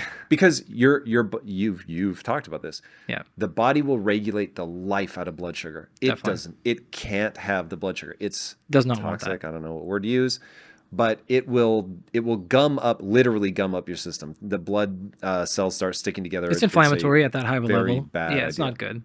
For sure. So, man, I always thought that you pulled the glucose out of the bloodstream and put it into fat. Wow. Again, that can happen, right? So there But is it's very hard, super inefficient. So we're probably just not not the going to best way. survive doing that. Yeah. So the best way is to simply flex up and down, as you called it.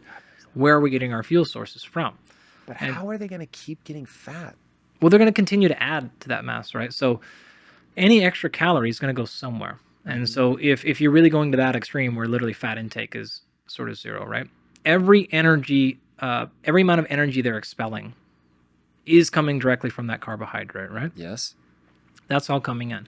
Any extra small amount of lipogenesis that can occur is just going to add to that total sum. So even if that is a small amount, if you're literally taking this to the reduction absurdum here, and that is zero fat burning, a small amount of de novo lipogenesis is going to result in a lot of fat gain over enough time. Wow, but it really does have to go like that. Now, I'm not that aware is- of any studies that have taken it to like an incredible extreme like that. So perhaps when you get to certain levels, that percentage increases from like 5 or 10%. But in most normal circumstances, people aren't that. Yeah, extreme no, and necessarily. look, I get that, and I understand that this is very much just a thought exercise, Totally. but it's helping me map the realities of the biology. Yeah, it goes the other direction too. By the way, if you were to go on a very low carbohydrate diet and go on a very high fat diet, that doesn't mean you store extra fat, right? Because the opposite equation would be like, well, wait a minute. That, like we tried that game 40 years ago, right? I think that wall's over. Eating more fat, again, if calories are balanced, does not result in additional fat mass gain for the exact same reason. What you're just click over to burning fat. you switch over. And this is also why some of the marketing behind that side of the equation is confusing, give it the most charitable term, because I can be burning more fat, but that doesn't mean I'm losing more fat. All I've done is I've shifted my metabolic balance from carbohydrate oxidation to fat oxidation. Great, fine. Doesn't mean necessarily you're going to lose more fat. Doesn't mean necessarily anything else about performance either. Folks can perform at a very high level physically, even on a moderate amount of carbohydrates or low amount of carbohydrates if their calories are high enough. So you won't necessarily even lose performance by going on a small to low amount of carbohydrates, depending on the exact sport. Some sports there may be more influence, but just because you're not eating enough carbs doesn't mean your brain won't function, right? Or things like that. It's like, oh, I need carbs for, or I'll have no blood glucose. That's not true either, right? So we've seen this equation play out on both sides. You have the flexibility, but it wouldn't work only one way, right? So it wouldn't work just high fat or just high carbohydrates. if it's true on one side, it's going to be true in the reciprocal as well. Would it not be easier to get fat eating fat? Because at least I know that can be stored as fat. So even if I'm in burn mode, if I'm in, okay, I'm intaking way too many carbohydrates, so I'm just eating pixie sticks. Again, I get that that's an absurd thought experiment, but if I'm just eating pixie sticks and I'm not intaking fat, very little fat will be created from the carbohydrate itself, from the glucose, but some will. Okay, that stacks up. But other than that, like I'm just burning. So it just becomes that every little bit adds to my body. Still feels like something is going to break down there if you overeat. But setting that aside, on the fat side, if I'm only intaking fat, so now I switch over and my body's like, okay, I'm just going to burn this because it's all I'm getting. But I assume that there's an easy path from dietary fat to stored fat. Is that not true? Is there an easier path from dietary fat to stored fat? Yeah, it's a direct route there, but it's still not going to matter if total caloric expenditure is balanced. Yeah, no, that I understand. Yep. So what I'm holding in my head is a morbidly obese person. Yep. And I would have predicted that morbidly obese person is closer and closer to eating pure pixie sticks. But what I hear you saying is actually that's probably not true. What they're doing is they're obviously over consuming calories, but the calorie that they're having the easier time storing is fat. And so what's going on for them, I think, is what your hypothesis predicts, or your theory, because I'm sure it's well tested, predicts is that they are eating so much carbohydrate that their body switches over to just burning carbohydrate. So every bit of fat that they get, and they're probably getting a lot, is stored as fat. Cool. That sequence makes sense to me.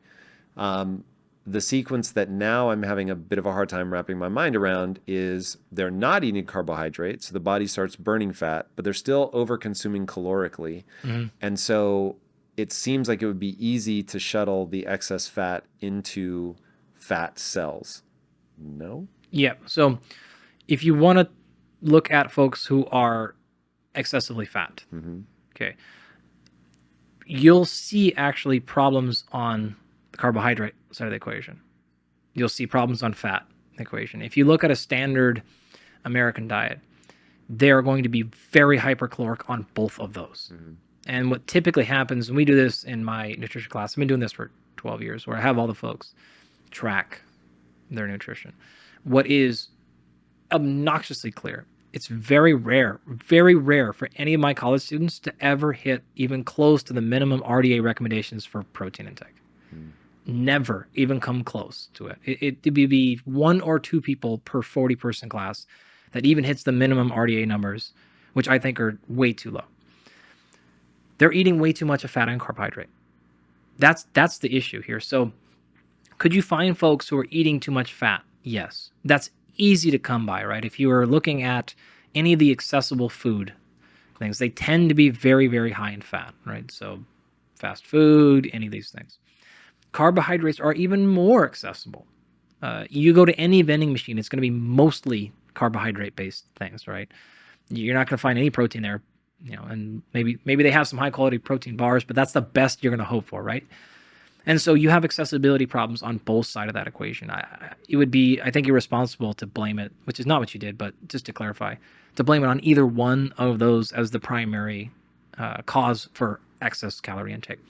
So if their carbohydrates are in check and they're eating more fat, going to be a problem. If their fat is in check and they're eating too much carb, going to be a problem. You're going to find people across our 350 million Americans that are violating that in the droves across all of that spectrum.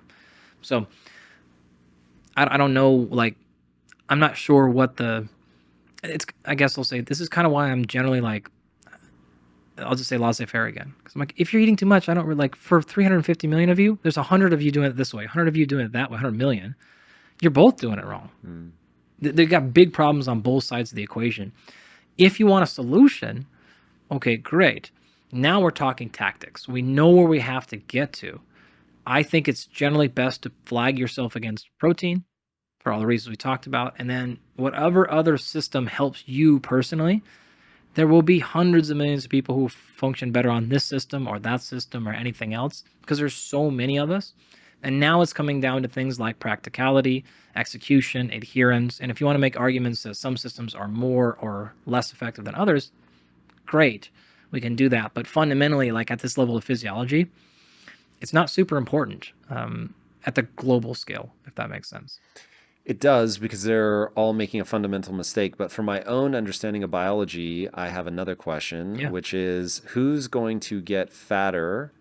The person that, and let's assume calories are the same in either scenario.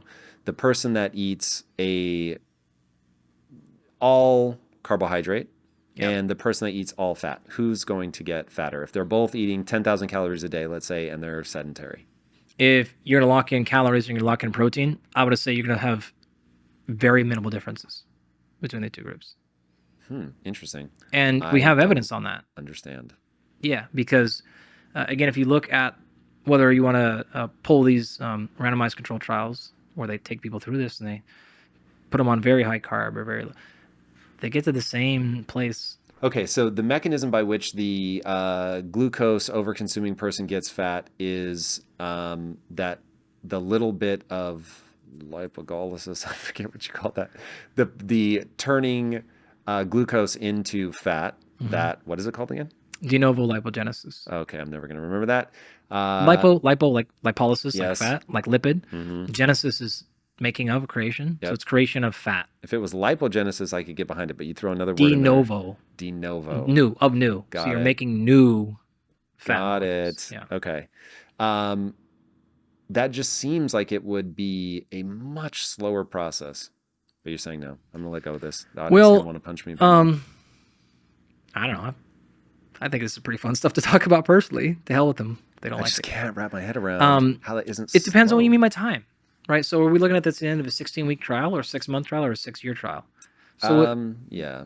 with 6 years down the road, like, is a little bit of 18 speed difference not going to matter, right? Really? Yeah, it's just like, that's fast enough. If you want to look at like a 6-week change, you might pick something up. 6-day change, for sure. But what you're talking about generally is years of work here. And so by that point, subtle differences in speed are going to be equated for. Very, very interesting. Okay, so I legitimately feel like my understanding of fat just leapt forward. Give me the same breakdown now on muscle. So unlike fat, which does not require a stressor to force my body to, well, you're going to say, with adding muscle, it's unique in that I have to go work my ass off in the gym. I can't just eat a bunch of protein and add a bunch of muscle. I wish. Not true. Really? What? Totally not true. So Arnold Schwarzenegger could get to his size just by cramming chicken breast No. in his face. I didn't say maximize. I didn't say optimize. You said you can't add muscle by just So eating if protein. I You just definitely spike can. my protein. 100%. Really? 100%. How much? Give me a percentage. 2%? 15%. Oh, you mean in terms of total muscle mass? Yes. Well, it would be an asymptote. So whether I don't know what that means. meaning the first minute you do it, it's going to be much higher. By day 5, that'll be lower. By Wildly month 5, diminishing returns. total. Well, Got yeah, it. of course. That's right? what asymptote means? Well, it's asymptote is a line that goes sharper, more vertical as you get closer to the end. Somebody else's. Over time is how they summed it up. Okay, Yeah. anyway, got it. Yep. Diminishing returns is another way to. That's an asymptote, right? Understood. So this is classic data from probably the mid 1990s, looking at protein synthesis. And what you'll see is some cool things. If you simply do a bout of resistance, okay, we'll back up. At all times, you are actually going through protein synthesis. So you're making new proteins right now. You're also going through protein degradation. So anabolic is when the net result, the protein balance, is positive. Catabolic is when the protein balance is net negative, right? So right now I could biopsy you. You would be going through some protein synthesis and you would be going through some protein breakdown. At rest, though, most likely you're going through more breakdown than you are synthesis. So your protein balance is probably net negative, which means you are technically catabolic right now. If it was the opposite, you'd be anabolic. Okay, great. So one of the things that happens is when you go through a bout of exercise, strength training, you go from a net balance of negative to a net balance of positive. Now, it's not much, but it is technically positive. The exact same thing happens by just eating protein. That is enough alone. Eating a bolus of protein right now would take you from a net negative to a net positive in this next few minutes to hours, without question. If you then do a bout of exercise and eat the protein, the effects are additive. So you take the exact amount of benefit you got from protein, the exact amount of benefit, they stack on top of each other, and you get a double bump there. If you add in carbohydrates to that meal, it is another additive effect. So you get up there, right? Now, that's acute. That is like literally right now we go do it, we biopsy you, you go do that intervention, and I biopsy you after that.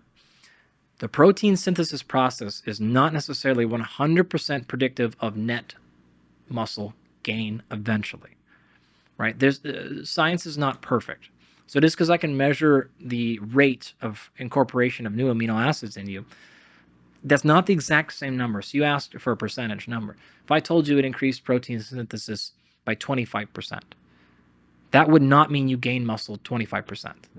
It is a small number, and there is no actual good relationship between that protein synthesis number and the resulting amount of whole muscle you'll have 8 weeks later.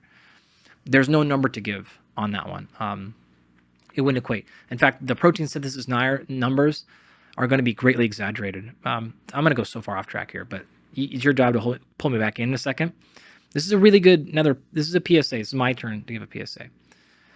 When you start going into molecular biology, folks, those numbers do not translate into whole human existence.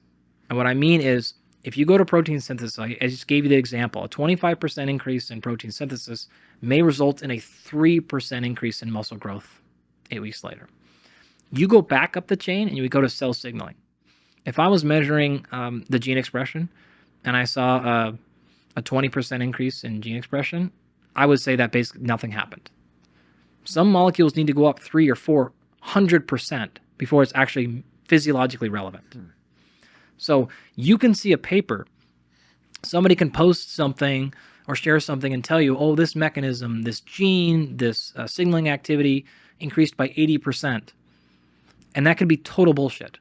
The science could be great, but it could mean absolutely nothing because we know that actual marker needs to be up 300% before it's clinically meaningful. And so this is why when we say things like be very careful of mechanism and don't let mechanism be more important than whole outcomes, if we have whole outcomes. If we don't have whole outcomes, meaning how much stronger do they actually get? How much longer do they actually live? How much more muscle when we measure the actual muscle mass? Those are always more important than molecular mechanism. If we don't have those, we can look towards mechanism. That's great. That's insightful. If I'm creating a drug, fine, look towards mechanism. I don't have whole body data. But don't let people trick you with these molecular numbers because they don't scale to human existence. If that whole little tangent sort of makes sense. It does. It makes a lot of sense. So, okay, the punchline is that I'm going to have a hard time eating my way there. It does at a cellular level. It really does have a response, but I'm still going to have to go get the additive benefit of you don't have actually lifting. If you what do you mean by that? Think about a sumo wrestler. Do you think they have more or less or the same amount of muscle mass as you and I? I think they have a lot more, but I don't think they would ever get that just from eating. I think they have to train. Now, it may not be with weights. Sumo wrestlers are not really traditionally lifting weights. Okay, fighting. They're in there like okay. doing I'll give you a better example. Pick the random person on the street that weighs 300 pounds. Yep. More or less muscle than you and I. More. No doubt. Not doing a single thing of exercise. They're carrying all that fat. Okay, they're walking, right? You get a little bit of there, but mostly they're sedentary. So is the amount of walking you spent 20 minutes trying to convince me you have to train your ass off to lift to gain muscle. Yes. And now you're also making the argument that just walking around, damn you, Andy Galpin. It's not stacking up, right? It's really interesting, man. So it's both, right? You're correct. You walk around with a 150-pound backpack on, that's going to stimulate some muscle growth eventually, right? But you're saying that their muscle mass is more attributable to just the massive amount of calories. I'm not saying necessarily protein? More. Has to be protein. Protein. I'm saying it is some part. It is some part. Actually, have people looked at this? Are there numbers to give on this? In terms of what number? The amount of muscle that an obese person adds? Okay. All right. So check this out. I'm trying to decide how much I can tell you on this one or not, because we have Because this is like secret? Is this like aliens? What are we talking no, about this here? is science. You're not supposed to talk about results while they're in review. It's Thought that you were thing. just going to say you're not supposed to talk about results. The first rule of science, you don't talk about science. Yeah. Got it. Here's what Okay, I can understood. say. So my colleagues and I have. I'm sorry. I'm just going to apologize to my co-authors right now. It's impact theory. I'm going to have to There it go is. above and beyond, right? So if you look at the national databases, so whether there's a thing called the UK Biobank, there's one here in America called NHANES, and these are these national databases. These are 10 to 20, 30-year studies where they collect people every single year and they put them in and they make these data openly available. And if you look at things like that, you will see that muscle mass has kind of an inverted U regarding mortality risk, such that if you are under-muscled and you add muscle mass, your mortality risk goes down. And then if you add too much muscle, it is detrimental. There. That does not stack up to me at all. Doesn't make any sense, right? There's just no way adding muscle mass is deleterious outside of very rare bodybuilders and things like that. But these are not the folks in these national databases, right? These are Mayo Clinic folks and things like that. And so my colleague Tommy Wood and I and Dan Garner and some other guys dove in and said, I don't know if this is true. So we ran some modeling against these things. And one of our papers is in review right now. And one of the things that we found was if you look at the association between strength and muscle mass in these databases, you will basically see none. You will also see that these folks have almost no connection between their muscle mass and their physical activity. Meaning the folks in these groups added their muscle mass not through physical activity, which says they added it somewhere else. Food. By being larger, you tended to have more muscle, which made you at a higher risk of dying. It had nothing to do with the muscle mass.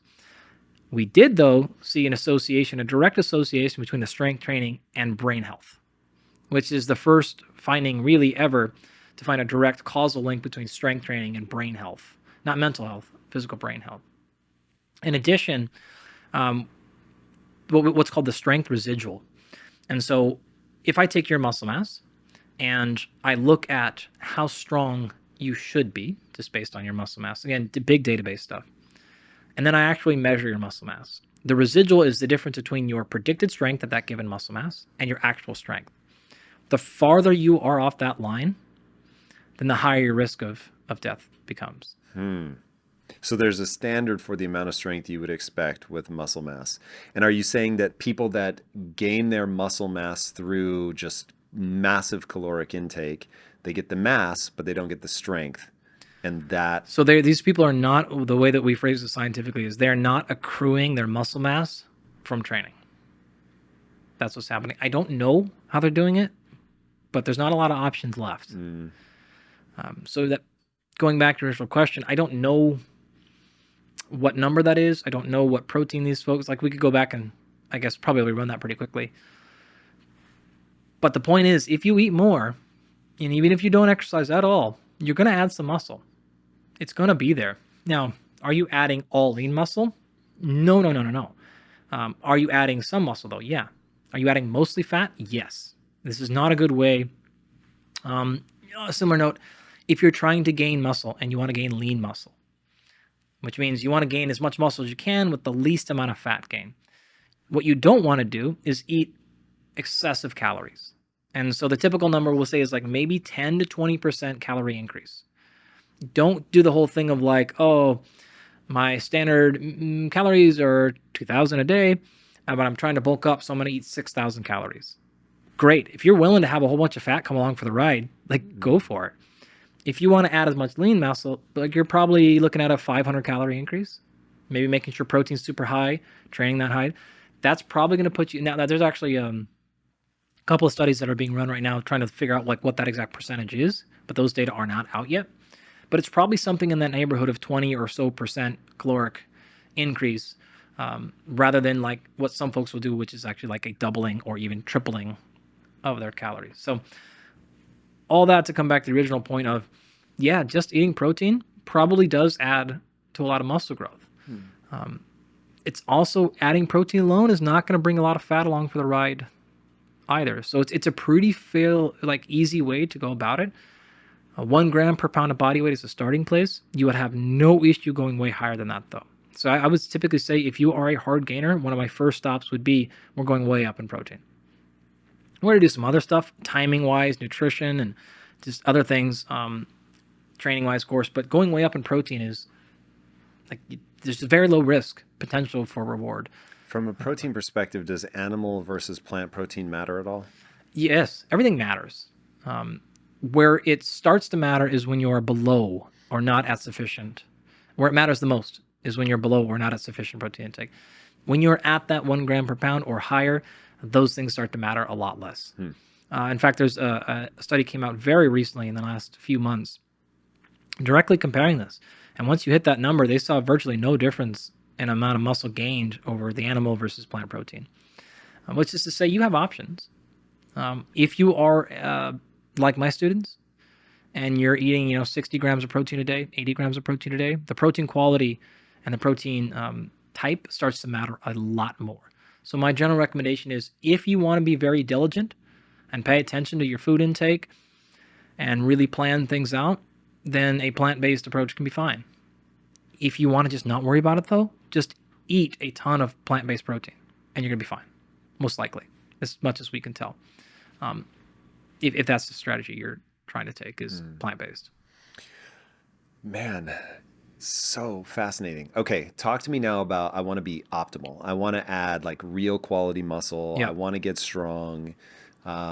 We talked earlier about some of the protocols in terms of 20 to 25 Yep. sets per muscle group per week. That all makes sense.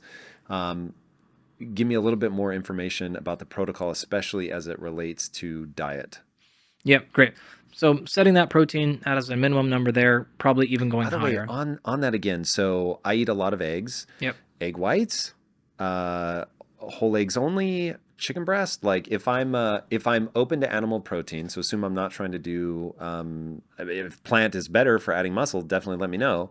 But I'll eat whatever source of protein you tell me I should. Whey protein, Yep. casein, whatever, I'll do it. But what's that optimal like thing? Sure. We actually ran that study, the egg white versus whole eggs. Ran through that thing. In general, many similar findings. This was only one study, by the way. We'll probably need this to be repeated with different circumstances. There's just very limited things you can ever glean from one paper. But in that particular case, the whole eggs outperformed the egg whites. Interesting. Even though I'm going to intake a lot more calories per gram of protein because of the fat. Yeah, but you also now have a lot of the nutrients coming along for the ride. You also have fat-soluble vitamins that are needed, and you're having the fat. There's more calories. You're trying to go up in the scale. So if you wanted to go egg white only, that's fine. It could totally be done, but I don't worry about that too much. If you want to do a thing where you have a handful of whole eggs and then add some egg white to that to increase there while keeping calories under control, that's a strategy as well. I typically am just mostly a whole egg sort of person, and then I will keep my fat a little bit lower in other places so that my protein can stay high, to not go to, again, too excessively high in calories. So what you're going to want to do is to set that protein marker as set number 1. Then you need to make sure that your micronutrients are under control. So if we have any blood work to go off of, we're going to get all that stuff dialed in, whether that is from whole foods and or supplementation stuff, ideally mostly from whole foods. That's the target, right? Let physiology do what it does. What do you think about protein powders? Totally fine with them. Love them. Absolutely love whey.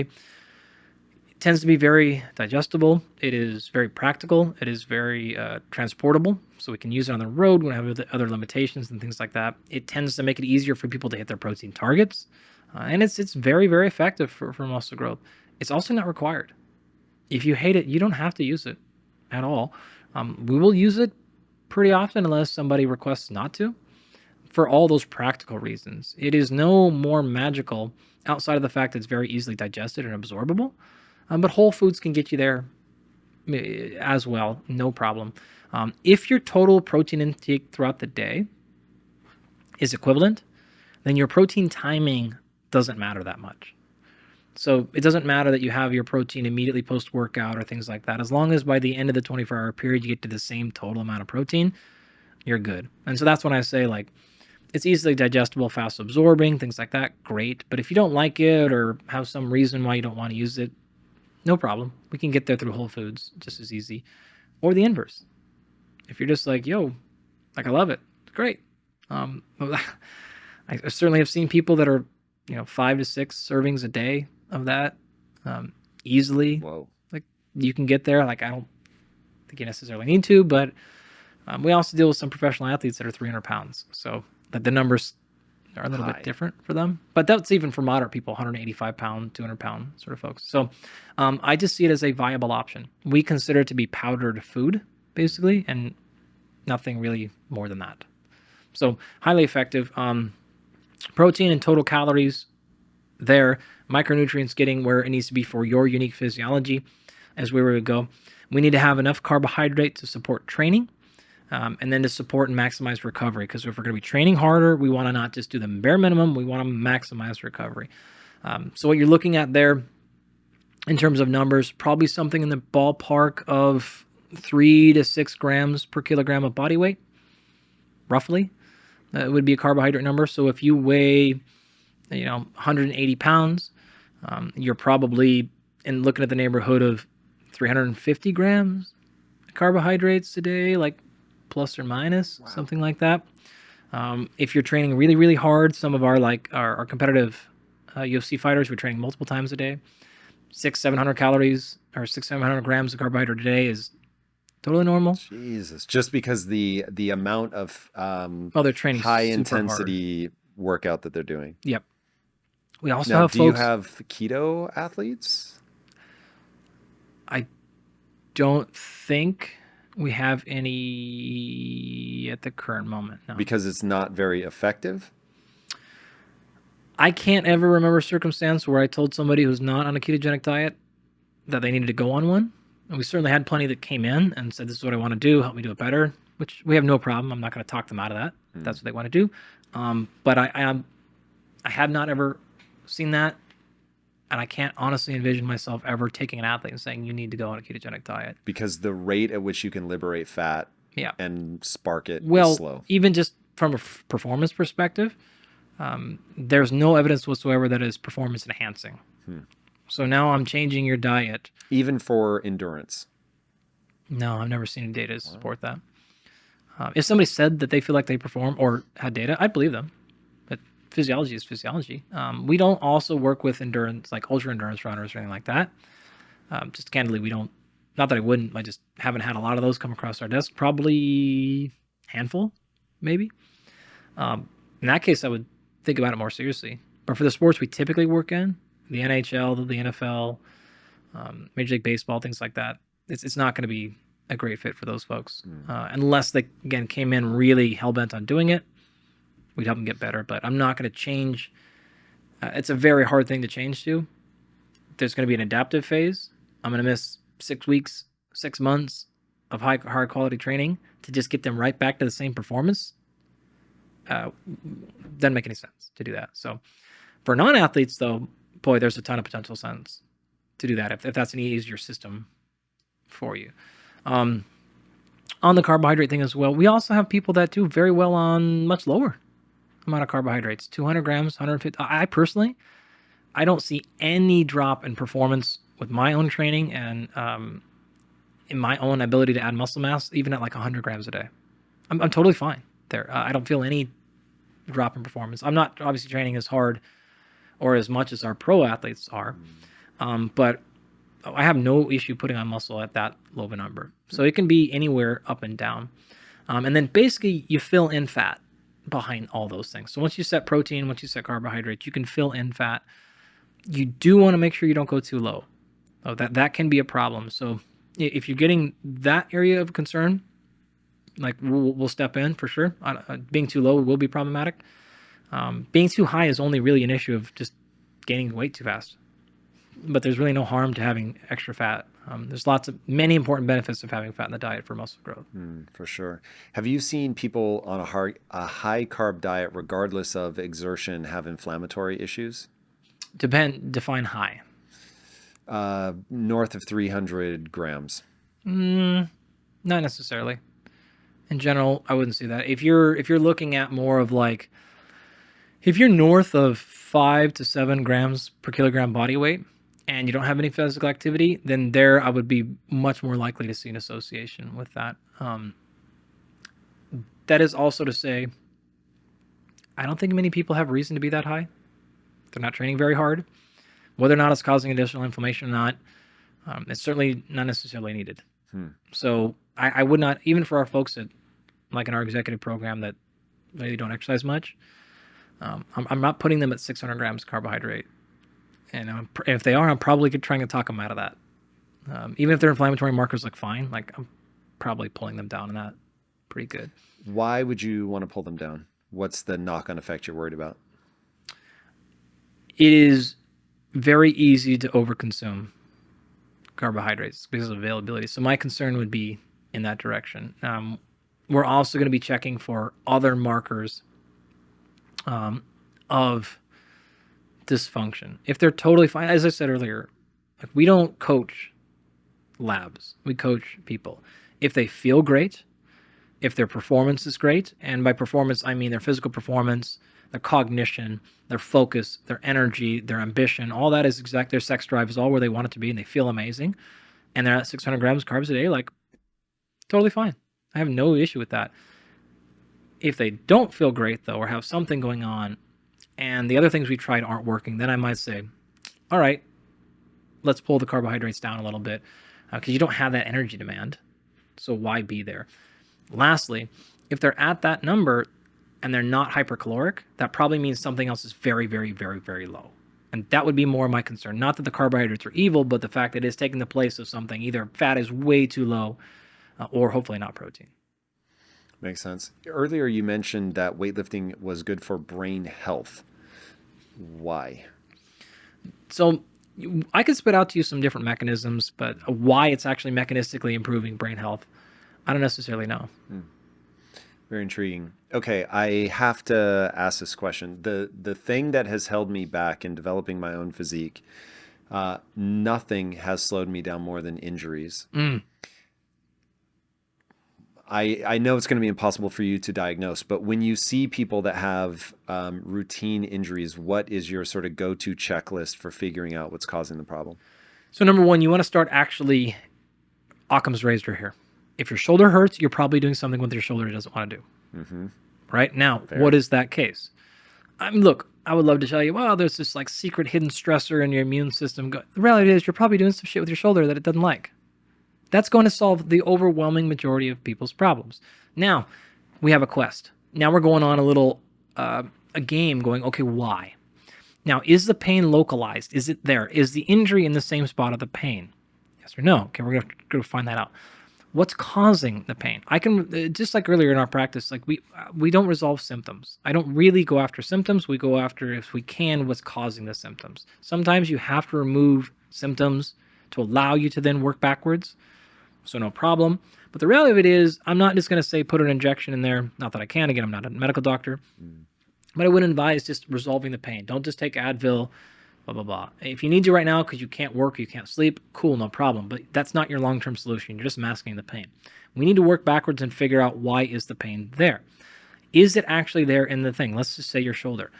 Or is it actually an injury you had to your neck? Is it an injury you had to your foot? What happened that caused some sort of altering of positioning or movement or stress load that then resulted in a net chain up into your shoulder? That's almost certainly the cause of dysfunction, right? It typically is an acute injury or something like that that leads to some sort of compensation pattern that then results in wear and tear somewhere else, right? It's 4 tires on a car. And if you have 80% of your weight in the back left one, it just wears down. But the problem is not the tire. You can keep replacing the tire all you want, but until you figure out the car is off balanced, you're going to keep wearing something down there, right? And then the left tire blows, so you put another one on, and then that one hurts, so then you put more stress on the front left, and that one, you get it, right? You just keep running circles. And so we would need to step back and look and say, okay, like, well, what is the actual pain? Is it soft tissue? Is it joint? Is it muscle? Is it a sharp pain? Is something damaged in there? Or is it actually movement-based? Is it only happening when you're doing a certain activity, or is it all day long? So this is a whole evaluation you would go through, much like a physical therapist would take you through, to figure out what's causing it. And then from there, once we can identify what we think is actually the core problem, then we go on a mission to actually solve that. With things like, hey, my shoulder just started aching. It tends to be a pattern, a groove pattern. So what I mean by that is this. There can be an injury there. There can also be an injury that's long gone. But pain is sensory. And so that can be a learned signal. And so what we need to do is desensitize the signal and teach the brain we're not in pain, stop protecting. That's all you're doing. The brain signal is telling you you're in pain, protect, because it thinks something's injured. But sometimes even when the injury is gone, it continues to send that signal. Not typically the case in the shoulder, though it could be. That is very common in things like the low back. Like low back pain, despite nothing being wrong, it is a learned signal that you need to desensitize. And you see a lot of the chronic pain going away for forever. One, if they are in a bad position, but the other one would be, again, the pain signaling one. Mm-hmm. So for the shoulder, there was no like acute injury there, you said, right? It was just more of like I've had trap problems. That's been my chronic thing. So this is the first time I'm having a problem with my shoulder. Historically, it's been my traps, specifically my left trap. Okay, and left trap, right shoulder, and right shoulder, for sure. Right, like this is how it goes, right? So then we would walk backwards to figure out what's the dysfunction in the left trap. Why is that happening? Is it simply motor control? Okay, great. Then we fix that and that problem's there. Is it actually something else going on? So is the left trap dysfunctional because actually it's the lower trap that's off? Is it maybe the rhomboid or infraspinatus? Is something else happening there that's pulling the right, and you feel the pain in your left trap and you're getting that worked on and massaged and rolled out, but the dysfunction is actually happening in the shoulder girdle. That's the problem, right? I'll give you an example. One of the professional athletes I worked with, Tatiana Suarez, UFC fighter, undefeated, neck pain, right? Well, we started having all kinds of back problems because she actually had an acute injury to the neck. The shoulder blades are being protective, and so they are pulled way down and tight. And so she's constantly right here, which is straining the neck, which is straining low back, right? So having to work back through the chain, starting with the low back, resolving that pain to let the traps or the shoulder blades relax a little bit, to let the traps relax a little bit, to let the neck finally go through its healing process, right? So you have to kind of come backwards and figure out, is there a starting place that I can get to? My guess is with your left trap, it would be like probably wasn't something injured in there, but you probably had some sort of, again, what we'll globally call dysfunction. This could be weakness, could be a firing sequence. It just could be neural activation, not on at the right time. Lastly, it could be a compensatory pattern because of some activity. So every time you go to lift weights or do something like that, something else is pulling in the wrong direction. With the shoulder specifically, also, the very last thing we would evaluate is sleep. So the sleeping position you're in, obviously, if you're a side sleeper and you're rolling in that position, not necessarily bad, but the mattress may not be fitting perfectly for your shoulder, and that may be contributing to it as well. So lots of things we could tinker around with there. Brother, this has been so fascinating. Where can people follow you and learn more? Sure. My social media, Twitter and Instagram, Dr. Andy Galpin, those are pretty much exclusively science communication. So I don't do anything else on that. But if you like to hear about science and this kind of science, that's what I use those for. And then any links to any of the companies that I have, our sleep company, Absolute Rest, or Rapid Health and Performance, and all that stuff, you can Google it. Or I think it's all on my personal website, andygalpin.com, but it's not really what I do with my time mostly. So it's probably all there if you Google it. I love it. All right, everybody, if you haven't already, be sure to subscribe. And until next time, my friends, be legendary. Take care. Peace.